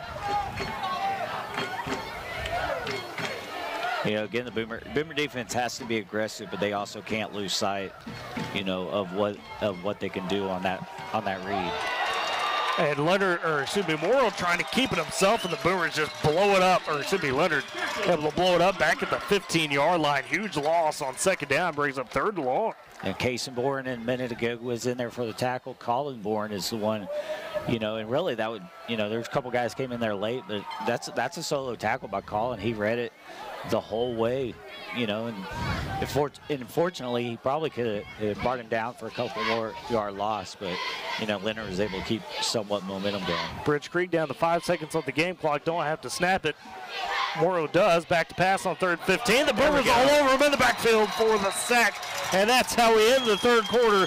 Boomers force the 4th down, and they'll begin the 4th with a chance to strike back on offense. We'll step aside, listening to Boomer Football on Z92 and Boomer TV. This back-to-school season, give your home the connection it deserves with Go Pioneer Fiber Internet. Experience the power of Wi-Fi 6 technology for smoother streaming, gaming, and learning. And with the Go Pioneer Smart Wi-Fi app, managing your home network is a breeze.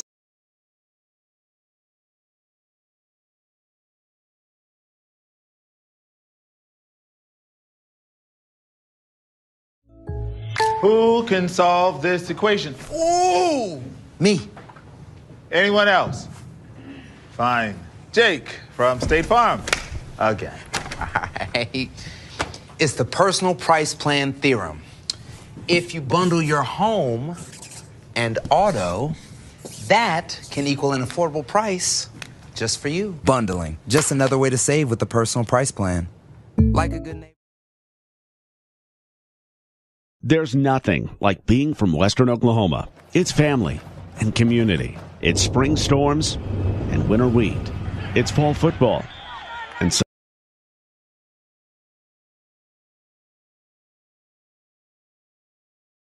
1,000-mile warranty and the safety you expect, you can lose track of the miles and focus on what really matters, the memories made along the way. Stop in today at 2220 Main in Woodward to see your local Michelin dealer, High Plains Tire. And back at Boomer Stadium as we begin the 4th quarter, Woodward trailing 24-21 to the Bridge Creek Bobcats, but forced a punt to start the 4th quarter after that big sack to end the 3rd, and a short one by the freshman for Bridge Creek. Sits up the Boomers at their Bridge Creek 41 to begin the drive. Douglas Fisher in the gun, has 2 receivers to the right, tight end receiver to the left, and Latal in the backfield takes the dive up the gut, makes a nice little shifty move, gets across the 35, down near the first down marker at the 31. And it might be a first down. We'll see. It's going to be right on the stick. It's a 10-yard run, but it's enough for the first. Those who were able to see it on Boomer TV, that, on that punt, Boomer's really close from getting a block. And that punt came from just inside the end zone. So, but again, the Boomers doing a great job of getting a push. And it was Eli Woods on the punt.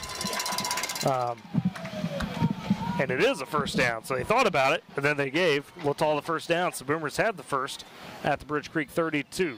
Douglas Fisher in the gun, 2 to the left, as well as a tight end. Goes in motion across formation. It's rolling. 1 receiver to the right is Moore. The handoff, though, to Latal, trying to find some up the gut again. A couple quick jukes. Gets across the 30 down to the 28, and they'll have second down and about 5, or second down and 7. What am I saying? 3-yard game.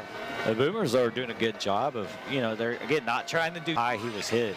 Yeah, and he's coming off the field. He's fine. Popped back up. Probably got the breath knocked down. Wesley Graham, the senior, on the coverage. That's an easy pass interference. So it'll give Woodward a first and near goal opportunity. Yeah, I think that was more kind of the defenseless player type of call. I think so, yeah. More than the pass interference, just because, like you said, he was coming across the field. Yeah, the ball was high, but he got leveled. And again, he was hit high, too. He wasn't just hit. He was, hit straight up. So it's half the distance on the penalty. Makes it 1st and 10 at the Bridge Creek 14 for the Boomers. Moore still walking fine under his own power on the sideline, catching a breather. Douglas Fisher in the gun. 2 receivers right, 1 to the left, as well as a tight end, and Latal in the backfield. They give it to Latal at the gut. Fighting forward across the 10, still spinning forward, gets inside the 10 to about the forward across the 10, still spinning forward, gets inside the 10 to about the, looks like 6-yard line, so a gain of 8. Woodward just gashed them on these dives, which when we started this game, guys, in the first quarter, that one there. Yeah. And I think a lot. I think you give credit to the offensive line too, as they've continued to fight, continue to battle, and they've started to win that up front. And if you just look at the Bridge Creek defense, they look tired right now. 2nd and 3 for the Boomers from the 7. 9:55 remains in the game. Boomers trying to take the lead. They trail 24-21. Handoff again to Lataw. Shakes out of a tackle. Doesn't get much, though. Gets about a yard. Brings up 3rd and short. Yeah, but if you're the Boomers, you don't want to get too greedy and force something. Right, because you can at least tie with the field goal. You can tie with the field goal. You still have an opportunity to get a first down. You're only 2 yards from picking up, maybe short 3 yards picking up a first down. Don't get too greedy. Just take what you can get here. And let your defense continue to work when they're out there. 3rd, about 2.5. We'll call it for the Boomers at the 6. Douglas Fisher in the gun. 2 receivers left, 1 to the right, as well as a tight end and running back Lataw. Takes the handoff, fakes it to Lataw, floats it to the pylon intended for the receiver. A bit too strong. Looked like, could tell if that's Mason Bourne. It was it was Talley intended to that pylon. Not a bad target on the throw, just a bit too much mustard there for Douglas Fisher on the loft. Yeah, and I think Ryan thought maybe that Talley was held up just a little bit. I couldn't quite tell, but again, the Boomers still have an opportunity to tie this game up and trust your defense. This will be a short kick for Douglas Fisher, well within his range, as it's lined up at the 13, so a 23-yard kick. Snap, ball down, looks clean, up, and it is good. So we have a tie ball game as Ryan Douglas Fisher makes the 23-yard field goal, and the Boomers have stormed back after trailing 16-0 to begin this game. They have tied it up 24-all with 9:08 remaining. And again, this is one thing we talked about. The Boomers get down early. This time they didn't drop their heads. They didn't look at themselves saying, well, here we go. It's just now it's time for just go out here and do what we need to do. No, they went outside. They went out and really exceeded the expectations that have been set over the past couple of years, and they have continued to fight through that early deficit. Compass Athletics, from sports equipment to championship trophies and everything in between. Visit them 2024 Main Street in Woodward. Call 580-256-7045. And M&D Enterprises and Lawnmower Shop for your best lawn, porch, or patio. M&D Enterprises and the Lawnmower Shop are your people. They carry everything you need to make your greenscape that little piece of heaven you've always dreamed of. Locations: Woodward, Canton, and Weatherford. M&D's, as well as Compass Athletics, powering Boomer Sports on KMZE FM Woodward. M&D is where I buy my mowers. There you go, and they're at the trade show this weekend as Douglas Fisher, this time with a bit of a squib kick off the bounce. McKnight will take it inside his own 10, searching up the middle of the field, piles forward, and gets dropped down inside the 25. Mason Bourne flying in, taking him down. And if Mason wasn't able to kind of grab that ankle, pull him down, it looked like he had a lot of green to He's going to try to bounce it again outside. So 9:02 remaining. Bridge Creek takes back over at their own 23. Woodward defense has found some momentum. Allowed just one touchdown after the Bobcats scored the first 2 across the first quarter and midway through the second.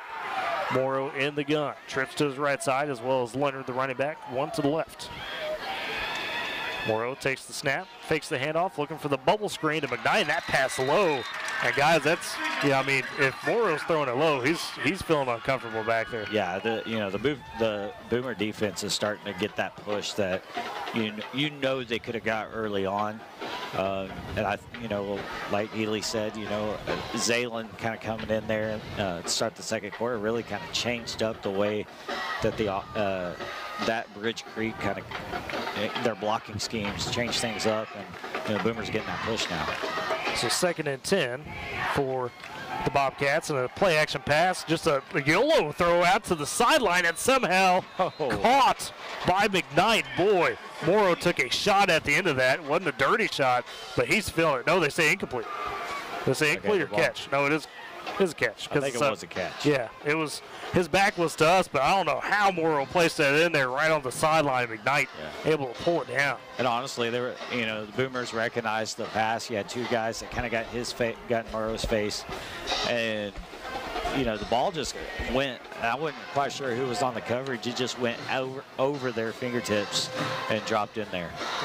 Looks like it should be a first down. Yes, it is. Chain gang a little behind, so 10-yard catch makes it 1st and 10 for the Bobcats. And Morrow, like I said, boy, he was feeling that hit afterwards. 8:51 remains in the game. Bridge Creek, 1st and 10 at their own 33. Tied at 24. Play clock down to 5. Morrow in the gun, 2 receivers each side. Pulls it on the read option, has some space, bounces to the right side. Gets the first down at the 45 and knocked out of bounds about the 46. And just so deadly on that read option is Keaton Morrow. Yeah, I can't believe the coaching staff hasn't, came back to it more often, because every time he pulls that ball out, he gets pretty good yards there every time. Let's call that a gain of 12 for Morrow as he gets the 45. 1st and 10 again for the Bobcats. This time split backs, 1 each side of Morrow, 2 receivers to the left, 1 to the right. And the gun takes that snap, hands off on the read option to Leonard, goes to the short side, the right side. Boomers try to stick him at the 50, breaks out of the tackle, fights forward into Boomer territory. Not a first down, but a gain of about 7 on the first down run. Yeah, I've said it already. Leonard impresses me. Just a sophomore. Multiple times he's taken hits, and just kind of bounced off of them, picked up more yards. And, that was another one of those situations where I couldn't tell who laid the first hit, but like I said, he just kind of bounced off and picked up an extra probably 3 yards. So 2nd and 3 for Bridge Creek. Morrow in the gun, trips to the left, 1 to the right. Leonard flanking left side, they hand off to him up the gut, gets a hole, squirts through at the 40 to the 35, now bouncing off tackles, still going at the 25-20. He's going to beat the Boomers to the end zone for the touchdown, and Wyatt Leonard just plowing through the defense and keeping his feet for the score. That's really the first time since the first quarter that missed tackles have kind of bit the Boomers. He was touched, probably 7 or 8 times at least on that run, and he was able to put it in the end zone. But nobody just get a firm grasp of him. That's tough. So Bridge Creek gets the lead back. They break the tie. Now they'll go for 2. This is big for Woodward here, because obviously if you could just get one of these stops, it could be the difference. It's Morrow in the gun. Leonard flanking his right side. Everybody else packed in tight. 2 receivers each side. Now they flip Leonard to the left side. And movement, who moved first? There was movement on both sides, and it's going to be a false start on Bridge Creek. So Big Ariels will back him up 5 on the 2-point attempt. Yeah, I'm keep standing here for those at home. I'm trying to remember. There's a comp that I have in my head of Leonard and the way he looks and the way he runs. Here's one, Peyton Hillis. Okay, yes, I'll give you that one very much. Kind of that, stout runner, keeps himself good north-south. So I like that one. As Bridge Creek now at their own 7 at the Woodward 7 for this 2-point conversion. Morrow just going to try to QB parrot to the right side.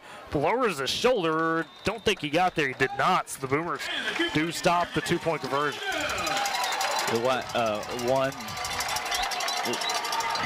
In that comp, one thing he does different than Hillis, though, he's more of an upright runner. Yeah, Hillis was a little bit more, yeah. If Boomer fans remember, and I was too young to remember, but I've watched some video this week on it. Chad Meade. Whenever Chad Meade played, he ran more upright. Leonard's not nearly as big as Chad. Chad was Chad was a big dude, but he was an upright runner. He had, I don't know if you've ever seen the shoulder pads from the early 90s. Oh, yeah, big and Suckers goofy, were right? massive. Yeah. And so make it look like you're 6'2" when you're 5'6". Yeah, but that's kind of he's got kind of that cowboy, kind of not a full cowboy collar on there, but shoulder pads come up a little bit more. So it's just honestly he plays bigger than he really is. So Bridge Creek ready to kick this one off again. It'll be the freshman, Eli Woods. He's been short on the kicks all night. Another one this time through the hands of Colin Bourne. He'll run back and follow it inside the 30. As I think that was, that was Noah Bourne. Yeah, I said Colin. We got too many Bournes on this team. No, I'm just kidding. There's 3. Actually, I believe there's Braden 4. There might 4 be Bournes. Yeah. And then we have a boring. So right. Yes. But the Boomers have been anything but boring tonight. So they'll take back over first. Well played. Come on, that was well played, Tyler. The knee slapper. Thank you, Thank you. Good dad joke. It is Dad Joke Friday, so I had to squeeze one in. From the single man. I'm the only one's dad in here. Wow, okay. At least that we know of. We'll move on. 0-27 for the Boomers, 1st and 10 as Douglas Fisher hands off to Littall as he's able to fight through the pile a bit, get a nice gain again on 1st down. Gain of about 7, maybe 6. This goes from 27 to the 34. So called a gain of 7. And I like the fact they're not, with 7 minutes to go, there's still plenty of time. Not trying to rush. Yeah. Don't go away with what's been working. Yeah, you're down, but, it's been the running game that's opened things up for the Boomers. Douglas Fisher in the gun on 2nd and 4, they say. 2 receivers to the right, 1 to the left, and we got early movement. This might be a false start on the Boomers. Yeah, I think it will be. Somebody twitched. Offside. Offside, so a free 1st down for the Boomers. And I did see, Bridge Creek jump, but I felt like, there was probably something that caused that jump, to be honest with you. But guess not. So the Boomers get the first. Free 5 yards moves it to the 39, still their own territory as they trail 30-24, 7:15 left in the ball game. Trying to get the big win on homecoming. Beat a Bridge Creek team that has knocked off both Douglas and Cash in district play. Douglas Fisher in the gun, 2 to the right. Receiver tight end to the left, and they hand off to Littall at the gut. He's just digging his way through the pile, shoulders down, and fights for about 5 yards. Just nice run from Littall. Not a big guy out there, but he's running like he's bigger than he is. Man, I've been impressed with Cooper, tonight. And this is one of those games where he hasn't tried to do too much. Again, we've talked about that. When he needs to make a move, he makes a move. But if it's just go straight up the middle, pick up 5-6 yards, he's going to do that too. He's done a great job of that tonight. 2nd and 5 from the 44 for Woodward. Douglas Fisher in the gun again. Couple receivers right side, 1 left. Give it to Littall. Bit of a hesitation. Now he finds the hole and only going to get about a yard or 2. Tried to see that one open up, did Littall, but just not much to work with. Still, though, a positive gain. Sits up 3rd and short. Give him a gain of 2. This will be 3rd and maybe a long 3 you want to call it. Got to get to the 49. They're at the 46. 6:05 remains the ball game. Boomers trail 30-24. Trying to drive. Douglas Fisher in the gun. 2 receivers, a tight end to the right. He goes in motion, does the tight end out to the left side with the single receiver. Snap. They go with the handoff to Littall. Has to escape some pressure and does good to at least get back to line of scrimmage and maybe dive forward for a yard, but it's going to be 4th and short now for the Boomers. Yeah, unfortunately, I think it took a little too long for that play to really get going, and that's what, allowed him to, allowed them to get into the backfield as quick as they did. So give them 1. It's 4th and 2 for Woodward at their own 47. Might be 4th down territory here as Douglas Fisher, at least for now, lining up in the gun. 2 receivers, tight end right side, receiver left, Littall flanking left side as well. Douglas Fisher back to pass. They're looking for the screen play. It's not there. Has to find something. Trying to extend the play now, just floats it, and a flag comes out late. And the pass incomplete as it goes through Littall's hands and the defender's hands. We'll see what the flag is. Could this be a defensive hold potentially? We'll see. It's going to be a big call here. Either it's going to be a turnover on downs, or it'll be a 1st down for the Boomers as the officials discuss it. Had 1 thrown here and 1 back there in the secondary. So we had 2. Okay. So that could potentially, with that offset in that case, maybe. We got 2 different flags. Big call upcoming here. Let's see what it is. As they've got an official over with Coach Spangler, so there's a holding on the defense, and it's an ineligible man downfield on the Boomers. So you repeat the down, replay it 4th and 2. So you got the defense holding, but in the scramble, somebody went a little too deep for Woodward. Which is understandable. It looked like, because I think Ryan was given the option there. If you can take it, take it. Right. And whenever he comes out like he did, you don't realize, you think it's going to be a running play, so you take off downfield, and then he throws the ball. So 4th and 2 again for the Boomers. 5:15 remains of the game. Trying to convert, trailing 30-24 at their own 47. Douglas Fisher with the snap. They hand it off to Littall. Has to find some space. He's not going to get there. I think they marked him at the 48. He'll be a yard short as Bridge Creek just got to him in time before he got the forward progress. Tough break for the Boomers. It is a turnover on downs. Tall looked like he had just a sliver of space, but did all he could with it.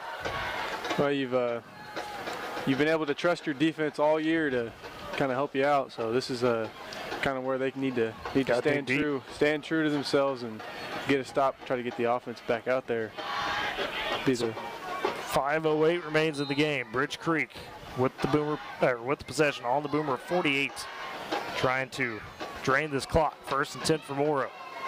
2 receivers each side. They'll hand off inside to Leonard. Decent hole. Levi Harris, though, just going to wrangle him down. Could have been a bigger gain had Levi just got those hands on him. Yeah, we've talked about the strength of Levi Harris, throughout the early season, and right there he just showed it again. Once he got his hands on it, yeah, he got drugged just a little bit, but he did not let go when he had an opportunity. He pulled him down. Still a 7-yard gain for Leonard up to the Boomer 41-yard line. Of course, Bridge Creek going to milk that clock as much as they can. Will be a 2nd and 3 for the Bobcats. So it could get a little dangerous too for the defense. You got to sit around, you got to wait, got to just soak in it a little bit. You got to stay focused because they're able to do that misdirection so well, and or that that read option. Morrow in the gun, trips to the right, ball here. 1 to the left. Leonard in the backfield. They'll hand it to him on the read option. Harris had a hand on him initially, but not able to drag him down as Leonard able to fall forward to about the 38-yard line. I think he might have got the first down. It looks like he does have enough for the first down. And he does get it. Got about a yard past the stick. And that's one of those cases you almost want them to hurry up and get that first down so they have longer to go. And as you get down and like when the time goes down, first downs start to really hurt. So 3:50 remains in the game and ticking down as Bridge Creek taking their time in the hoe. They lead 30-24, have it 1st and 10 at the Woodward 38. Morrow in the gun, 2 receivers each side. Leonard flanking left side. Morrow with the snap. Again, they go with the handoff. A little bit of a counter this time by Leonard. He's able to bust a tackle or two, get the first down yet again as he sinks his way to the 26-yard line for the first.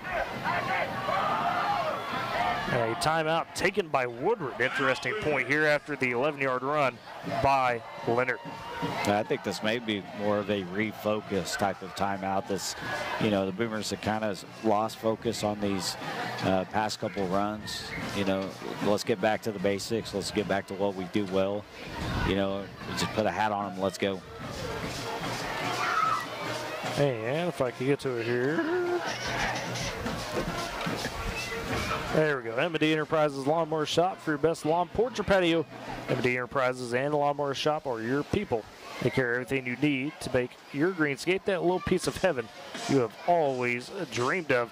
Locations: Woodward, Camden, Weatherford. Also Smith & Co. Auction and Realty. Oklahoma's real estate and land auction expert, Smith & Co. is your #1 choice for all your land auctions and real estate needs. Call them 580-254-3975 or email ira@smithcorealestate.com.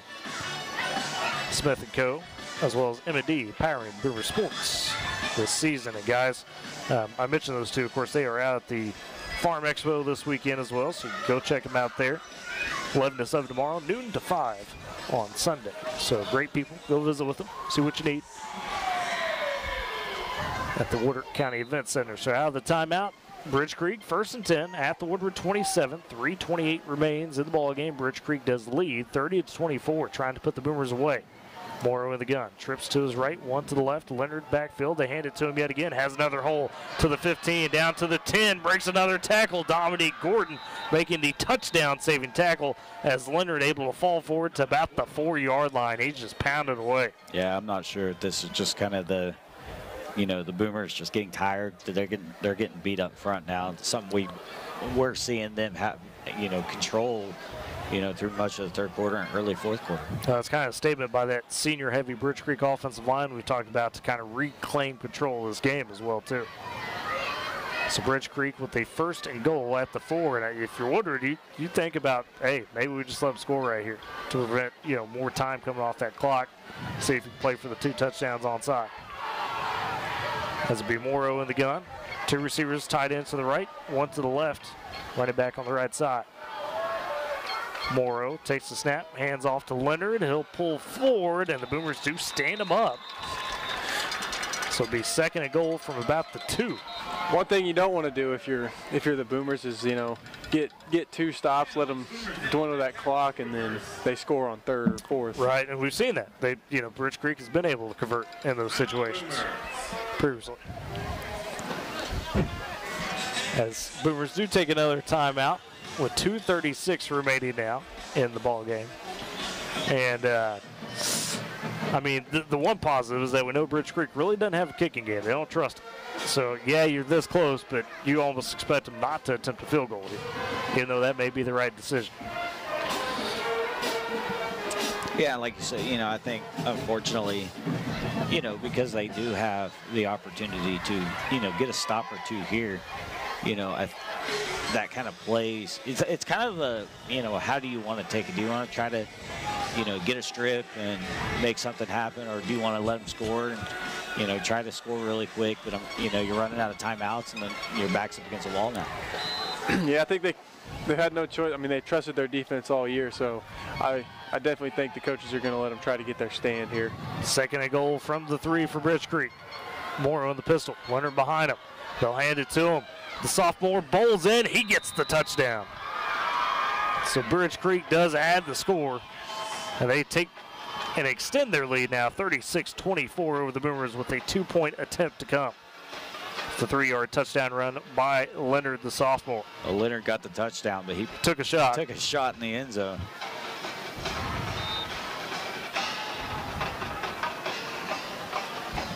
Bridge Creek will go for 2, as it will be Morrow and the pistol. A receiver each side, as well as a tight end. And Leonard in the backfield. Morrow with the snap, fakes the handoff, rolling to that right side, looking for it, and it's incomplete. 2-point conversion, no good. Good job. So it remains 12-point game. Colin Bourne, again, we've called his name multiple times tonight. He was coming off the edge there, you know, and instead of trying to do too much, he's got up and forced a bad throw. And now if you are, you know, the Boomer coaching staff, you kind of like put your hands out there, you know, and let them return it if they have an opportunity to return it. You got to get up as quick as possible. And you got a timeout. Like I said, you got to go fast. And we'll see how the Boomers can do. We've seen them connect on some long passes. Have a shot. See how they cover Colt Moore. And we know the Boomers will at least start usually a pretty decent field position, as Bridge Creek hadn't really been able to kick that far with the freshman Eli Woods. Yeah, and like I said, I think if you tell your guys, hey, we're not just going to dive on it. We're not going to. If you get an opportunity to pick up some yards, we need to pick up everything we can. And here we go with Woods. This one a bit of a high, deeper one. Not too deep, though. Filled at about the 25 by Jake Graff. Phil Jukaban at the 30. Trying to get to the 35. Tracked down at the 40. Still fighting. And finally taken down at the 40. Looked like he had a chance there for a second to do something, but a decent return for Graff. The Boomers take over with 2:22 remaining in the game. They're 0-40. We'll see what the Boomers have left in terms of fight. You got a timeout, but you're trailing by 12, so you're going to need a score and onside and another score here. So you do not necessarily have the time with you to be able to just kick it back and get your stops. This will be Douglas Fisher in the gun, empty set, no surprise there. Trips to his left and a tight end, and a receiver on the right. And it's right on the officials. Oh, they moved it to the 41. Had a little discrepancy. Said the 41, not the 40. So you get an extra yard for free, not bad. Take everything we can get at this point. Still same formation for Douglas Fisher. Bridge Creek showing some pressure coming. Ball on the ground. Douglas Fisher just has the fall on it. Snap a little low as his feet, and he couldn't quite pick it up. So now the clock runs. Beaver's got to get up on the line quick. Second about 13. The yardage isn't going to necessarily matter too much because you're trying to take some shots, obviously. Back now to the 37. Douglas Fisher, same set. Trips left, one right, looking left. Firing over the middle. That one picked off by Hayden Phillips, the Bobcat, and taken down at the 35, but the big interception for Phillips, the senior, gets another one. Yeah, Ryan just didn't see him. Honestly made a pretty good throw, except for the fact that they're, somebody standing in the way. Unfortunately they put themselves in the right spot to, pick that off and essentially seal the game. Yeah, Bridge Creek probably won't necessarily need it to start this drive, but all you got to do is just run some plays clean here. Probably need just one first down with Woodward having a timeout still in their pocket. As Morrow in the gun, 2 receiver trips to the right, 1 to the left. They'll hand off to Leonard up the gut. No, Morrow pulls it, and a little quick pass out to his receiver, and he may have got knocked out of bounds. They say the clock's wind. They do say the clock is winding. Was a completion, a short one, second at about 6.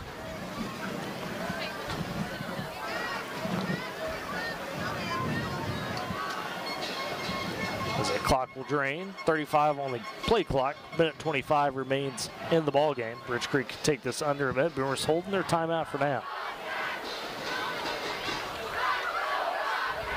It's be Morrow again in the gun. Trips right, 1 left. Running back is Leonard.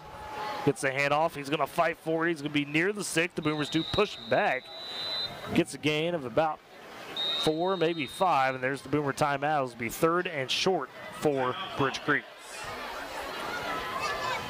So now there's the last timeout burn with 1:03 remaining. Bridge Creek gets first down, and this one is in the books.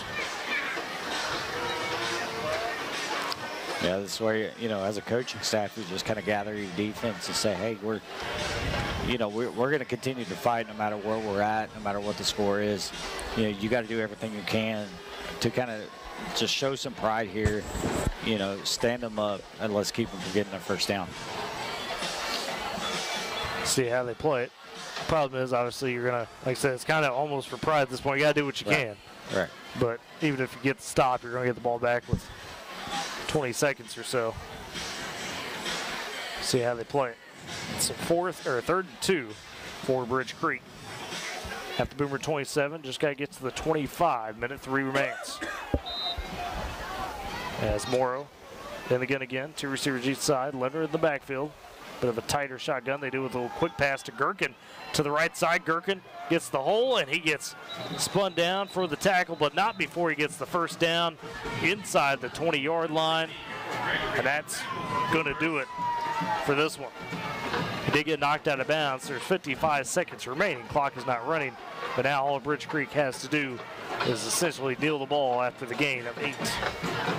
A little jet pass by Gherkin, the sophomore, able to get the first. And Morrow on 1st and 10.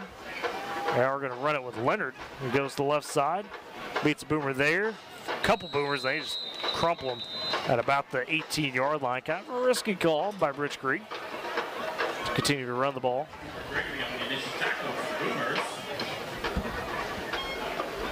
It's a 2-yard run, they'll say, on first down. Brings up second about 8 now. Bridge Creek taking the timeout. So interesting gamesmanship here. Bridge Creek, I don't know if they're trying to put another one on the board or what. Well, so here's the thing to think about, too, is, like I said, there is a scenario where district you could, points. So this isn't trying to run up, it's for district points. Right. You could get into a tiebreaker scenario if things work out right. So the Bridge Creek, they're trying to get the district points. 12, trying to get the maximum of 15. That's a good point. So if you're watching, nothing necessarily vicious by Bridge Creek. Right. Just want to make that point. You're playing, trying to make sure, hey, they still will have a shot at playoffs, essentially, because they're going to have 3 wins in district. They want to try to maximize what they can. So it's kind of one of those situations of high school football you don't always think about, but Coach Spangler on it. So 2nd and 7 for Bridge Creek as Morrow in the gun again. Empty set. So he's back to pass under some pressure initially. Kason Bornholm has to just float one, and that's tipped and incomplete as trying to pull that one in for Bridge Creek was oh, there we go, got the Carly Kidd birthday in there. And here's the thing too, as the Boomers, I don't know if they were told, but hey, maybe you have a chance to play spoiler. You know what I mean? What if it comes down to district points, and because you were able to make a stand, maybe you keep them out of the playoffs or something. And you still get a big play out of this, who knows? Right, that's so far stretched, but hey, anything you can have to get some motivation. Morrow back to pass on 3rd and 7 for the Bobcats. Now takes a quick shot to the end zone, and that's incomplete, but Cooper Gregory dragged down Latham McKnight, and it'll be a pass interference. Yeah, I think that might be, again, I don't think it was Cooper Gregory. Is that who that? He was right there. I thought it was him.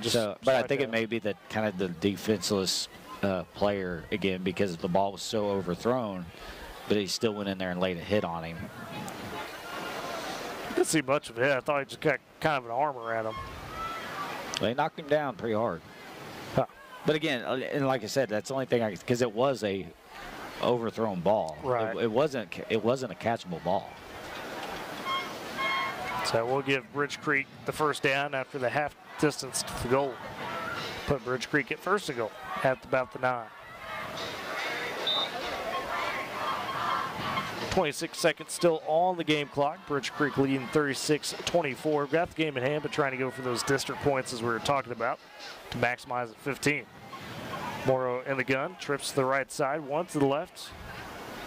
Leonard in the backfield on the right side. Let's go QB power with Morrow as he tries to turn to the end zone and spike down about the 3, maybe the 2. So a gain of about 7 will be second and goal as the clock runs, or gets stopped momentarily. Yeah, I think Bridge Creek took timeout. They did have one in the pocket. They do take it. And a Boomer down over there on the far side as well. A little slow to get up. Is that Colin? Can't tell quite initially. Like Mason. Yeah, it might be. It was kind of yeah, Mason Arnold. Yeah, Mason Arnold. And I heard one of the Boomer crowd say, hey, why aren't you taking knee again? District point scenario. Yep. So if you're listening out there watching, not vicious by Bridge Creek, not trying to run up the score, but they're just they're 3 points away from maxing their district points. And that's one of those things, too, where, unless you are, you follow high school football it's not close. common. The Boomers haven't been in that situation for a while that you need to think about district points. And it's honestly a relatively new thing in Oklahoma as well, over the past 10, 15 years. Now I'm aging myself thinking that's new, and it's really not that It's really new. almost 2 decades old, But, the old man. it is something that when I was in high school district points wasn't a thing. It's been since I've even graduated high school. So second and goal for Bridge Creek inside the 5. Morrow back to pass again. Has some time. Now under pressure by Harris. Chase, Harris, and the crew knock him out of bounds before he gets the end zone. Dove the shoulder to about the 2. It'll be third and goal with 11 seconds. With the push out of bounds. You get Trip Bates knocking him out of bounds. Yep, third goal from about the 2. So 2-yard gain for Morrow on the scramble. Trip coming up.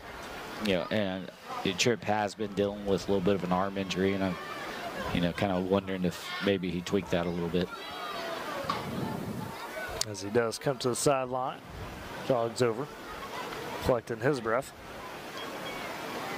Third and goal, Morrow in the gun, trips to the right, one to the left. Goes with the handoff to Leonard, turns the corner, the Boomers plug him up though, and that should do it for the game.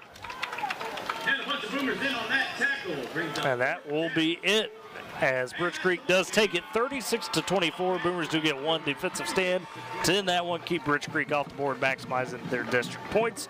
We'll step aside for a break, come back and put the wrap on this one.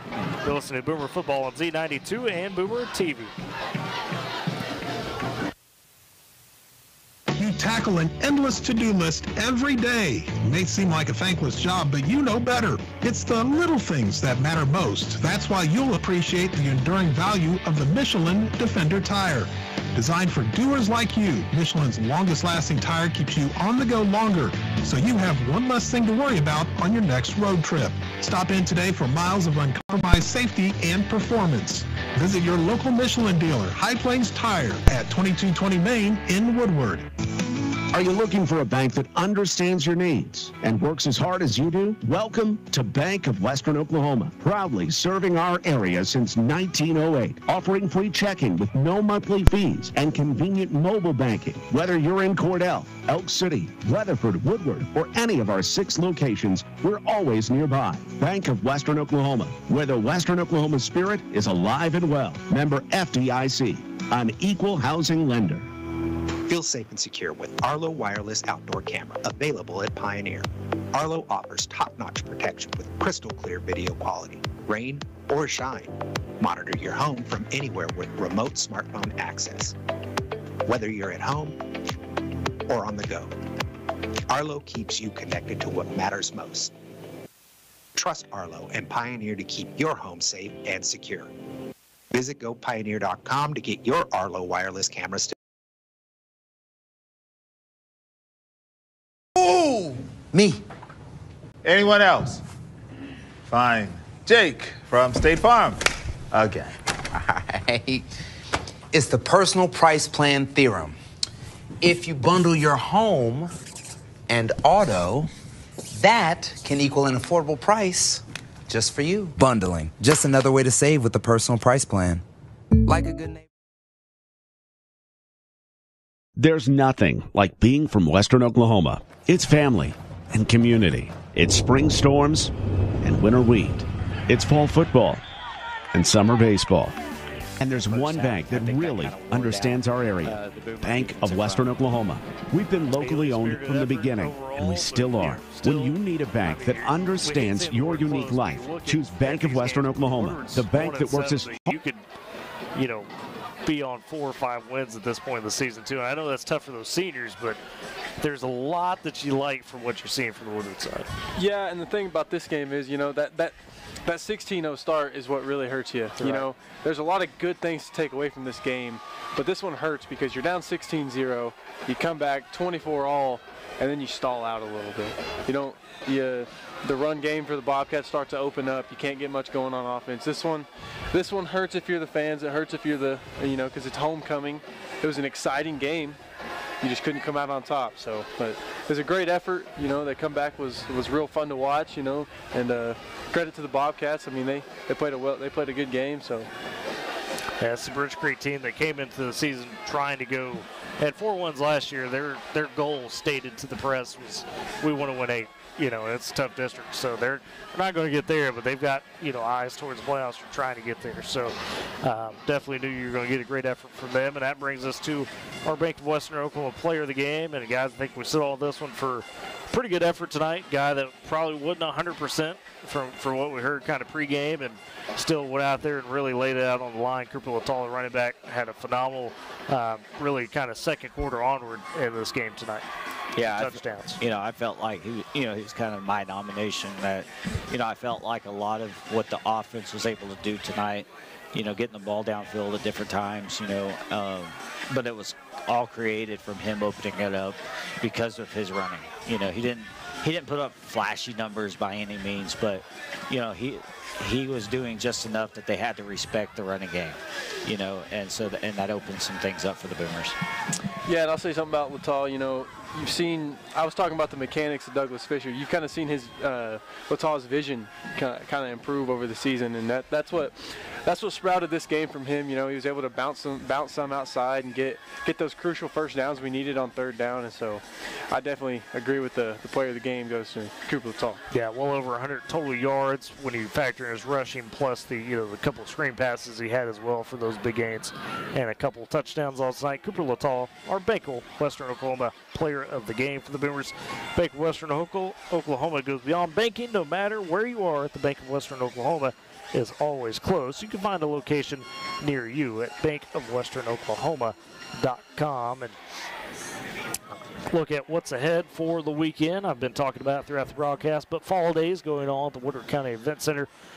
Powered by K101, of course, Z92. Will be 11 to 7 p.m. tomorrow, 11 a.m. to 7 p.m. You can come visit there and see all of our wonderful vendors. We've got 2 buildings, of course, the big building, and then the exhibit hall A filled with a lot of people that love to see you check in and check out what they've got to offer. When I say truly just about everything you could want for your life, it is there at the expo. So definitely come check it out. Fall days, 11 to 7 tomorrow, noon to 5 on Sunday. OU football tomorrow on Z92, of course. Early start. They kick off at 11 against Ole Miss, and then pregame coverage will get underway at 8 a.m. with Toby Rowland and the crew. They'll be in Oxford for that one. OU about 3 touchdown underdogs. So we'll see how they try to tackle that one. New changes with the offensive coordinator. Joe John Finley stepping up to play calling roles. Kevin Johns now the co-OC and quarterbacks coach. We'll see how that changes things, if at all, for Oklahoma. OSU tomorrow, 2:30 kickoff. on the road against Baylor. Baylor team cares? that put up 60 almost last week against Texas Tech. That'll be on K101 pregame coverage starting at about 12:30 there. And we will have a coach's show this week, I promise. And we've been off a couple weeks, fall break, homecoming, and trade show kind of affecting that. So we'll pick it up Wednesday, Eric and myself. Talk with Coach Gordon football guys and see what other guests we can bring on to catch up with you on Boomer Sports. And then next Friday, Woodward on the road against Weatherford for the final 2 games of the season. This was the last home game. We'll have at Weatherford next week. Next Friday, that'll be November 1st. And, of course, at Elk City to close things off. So that's what's ahead.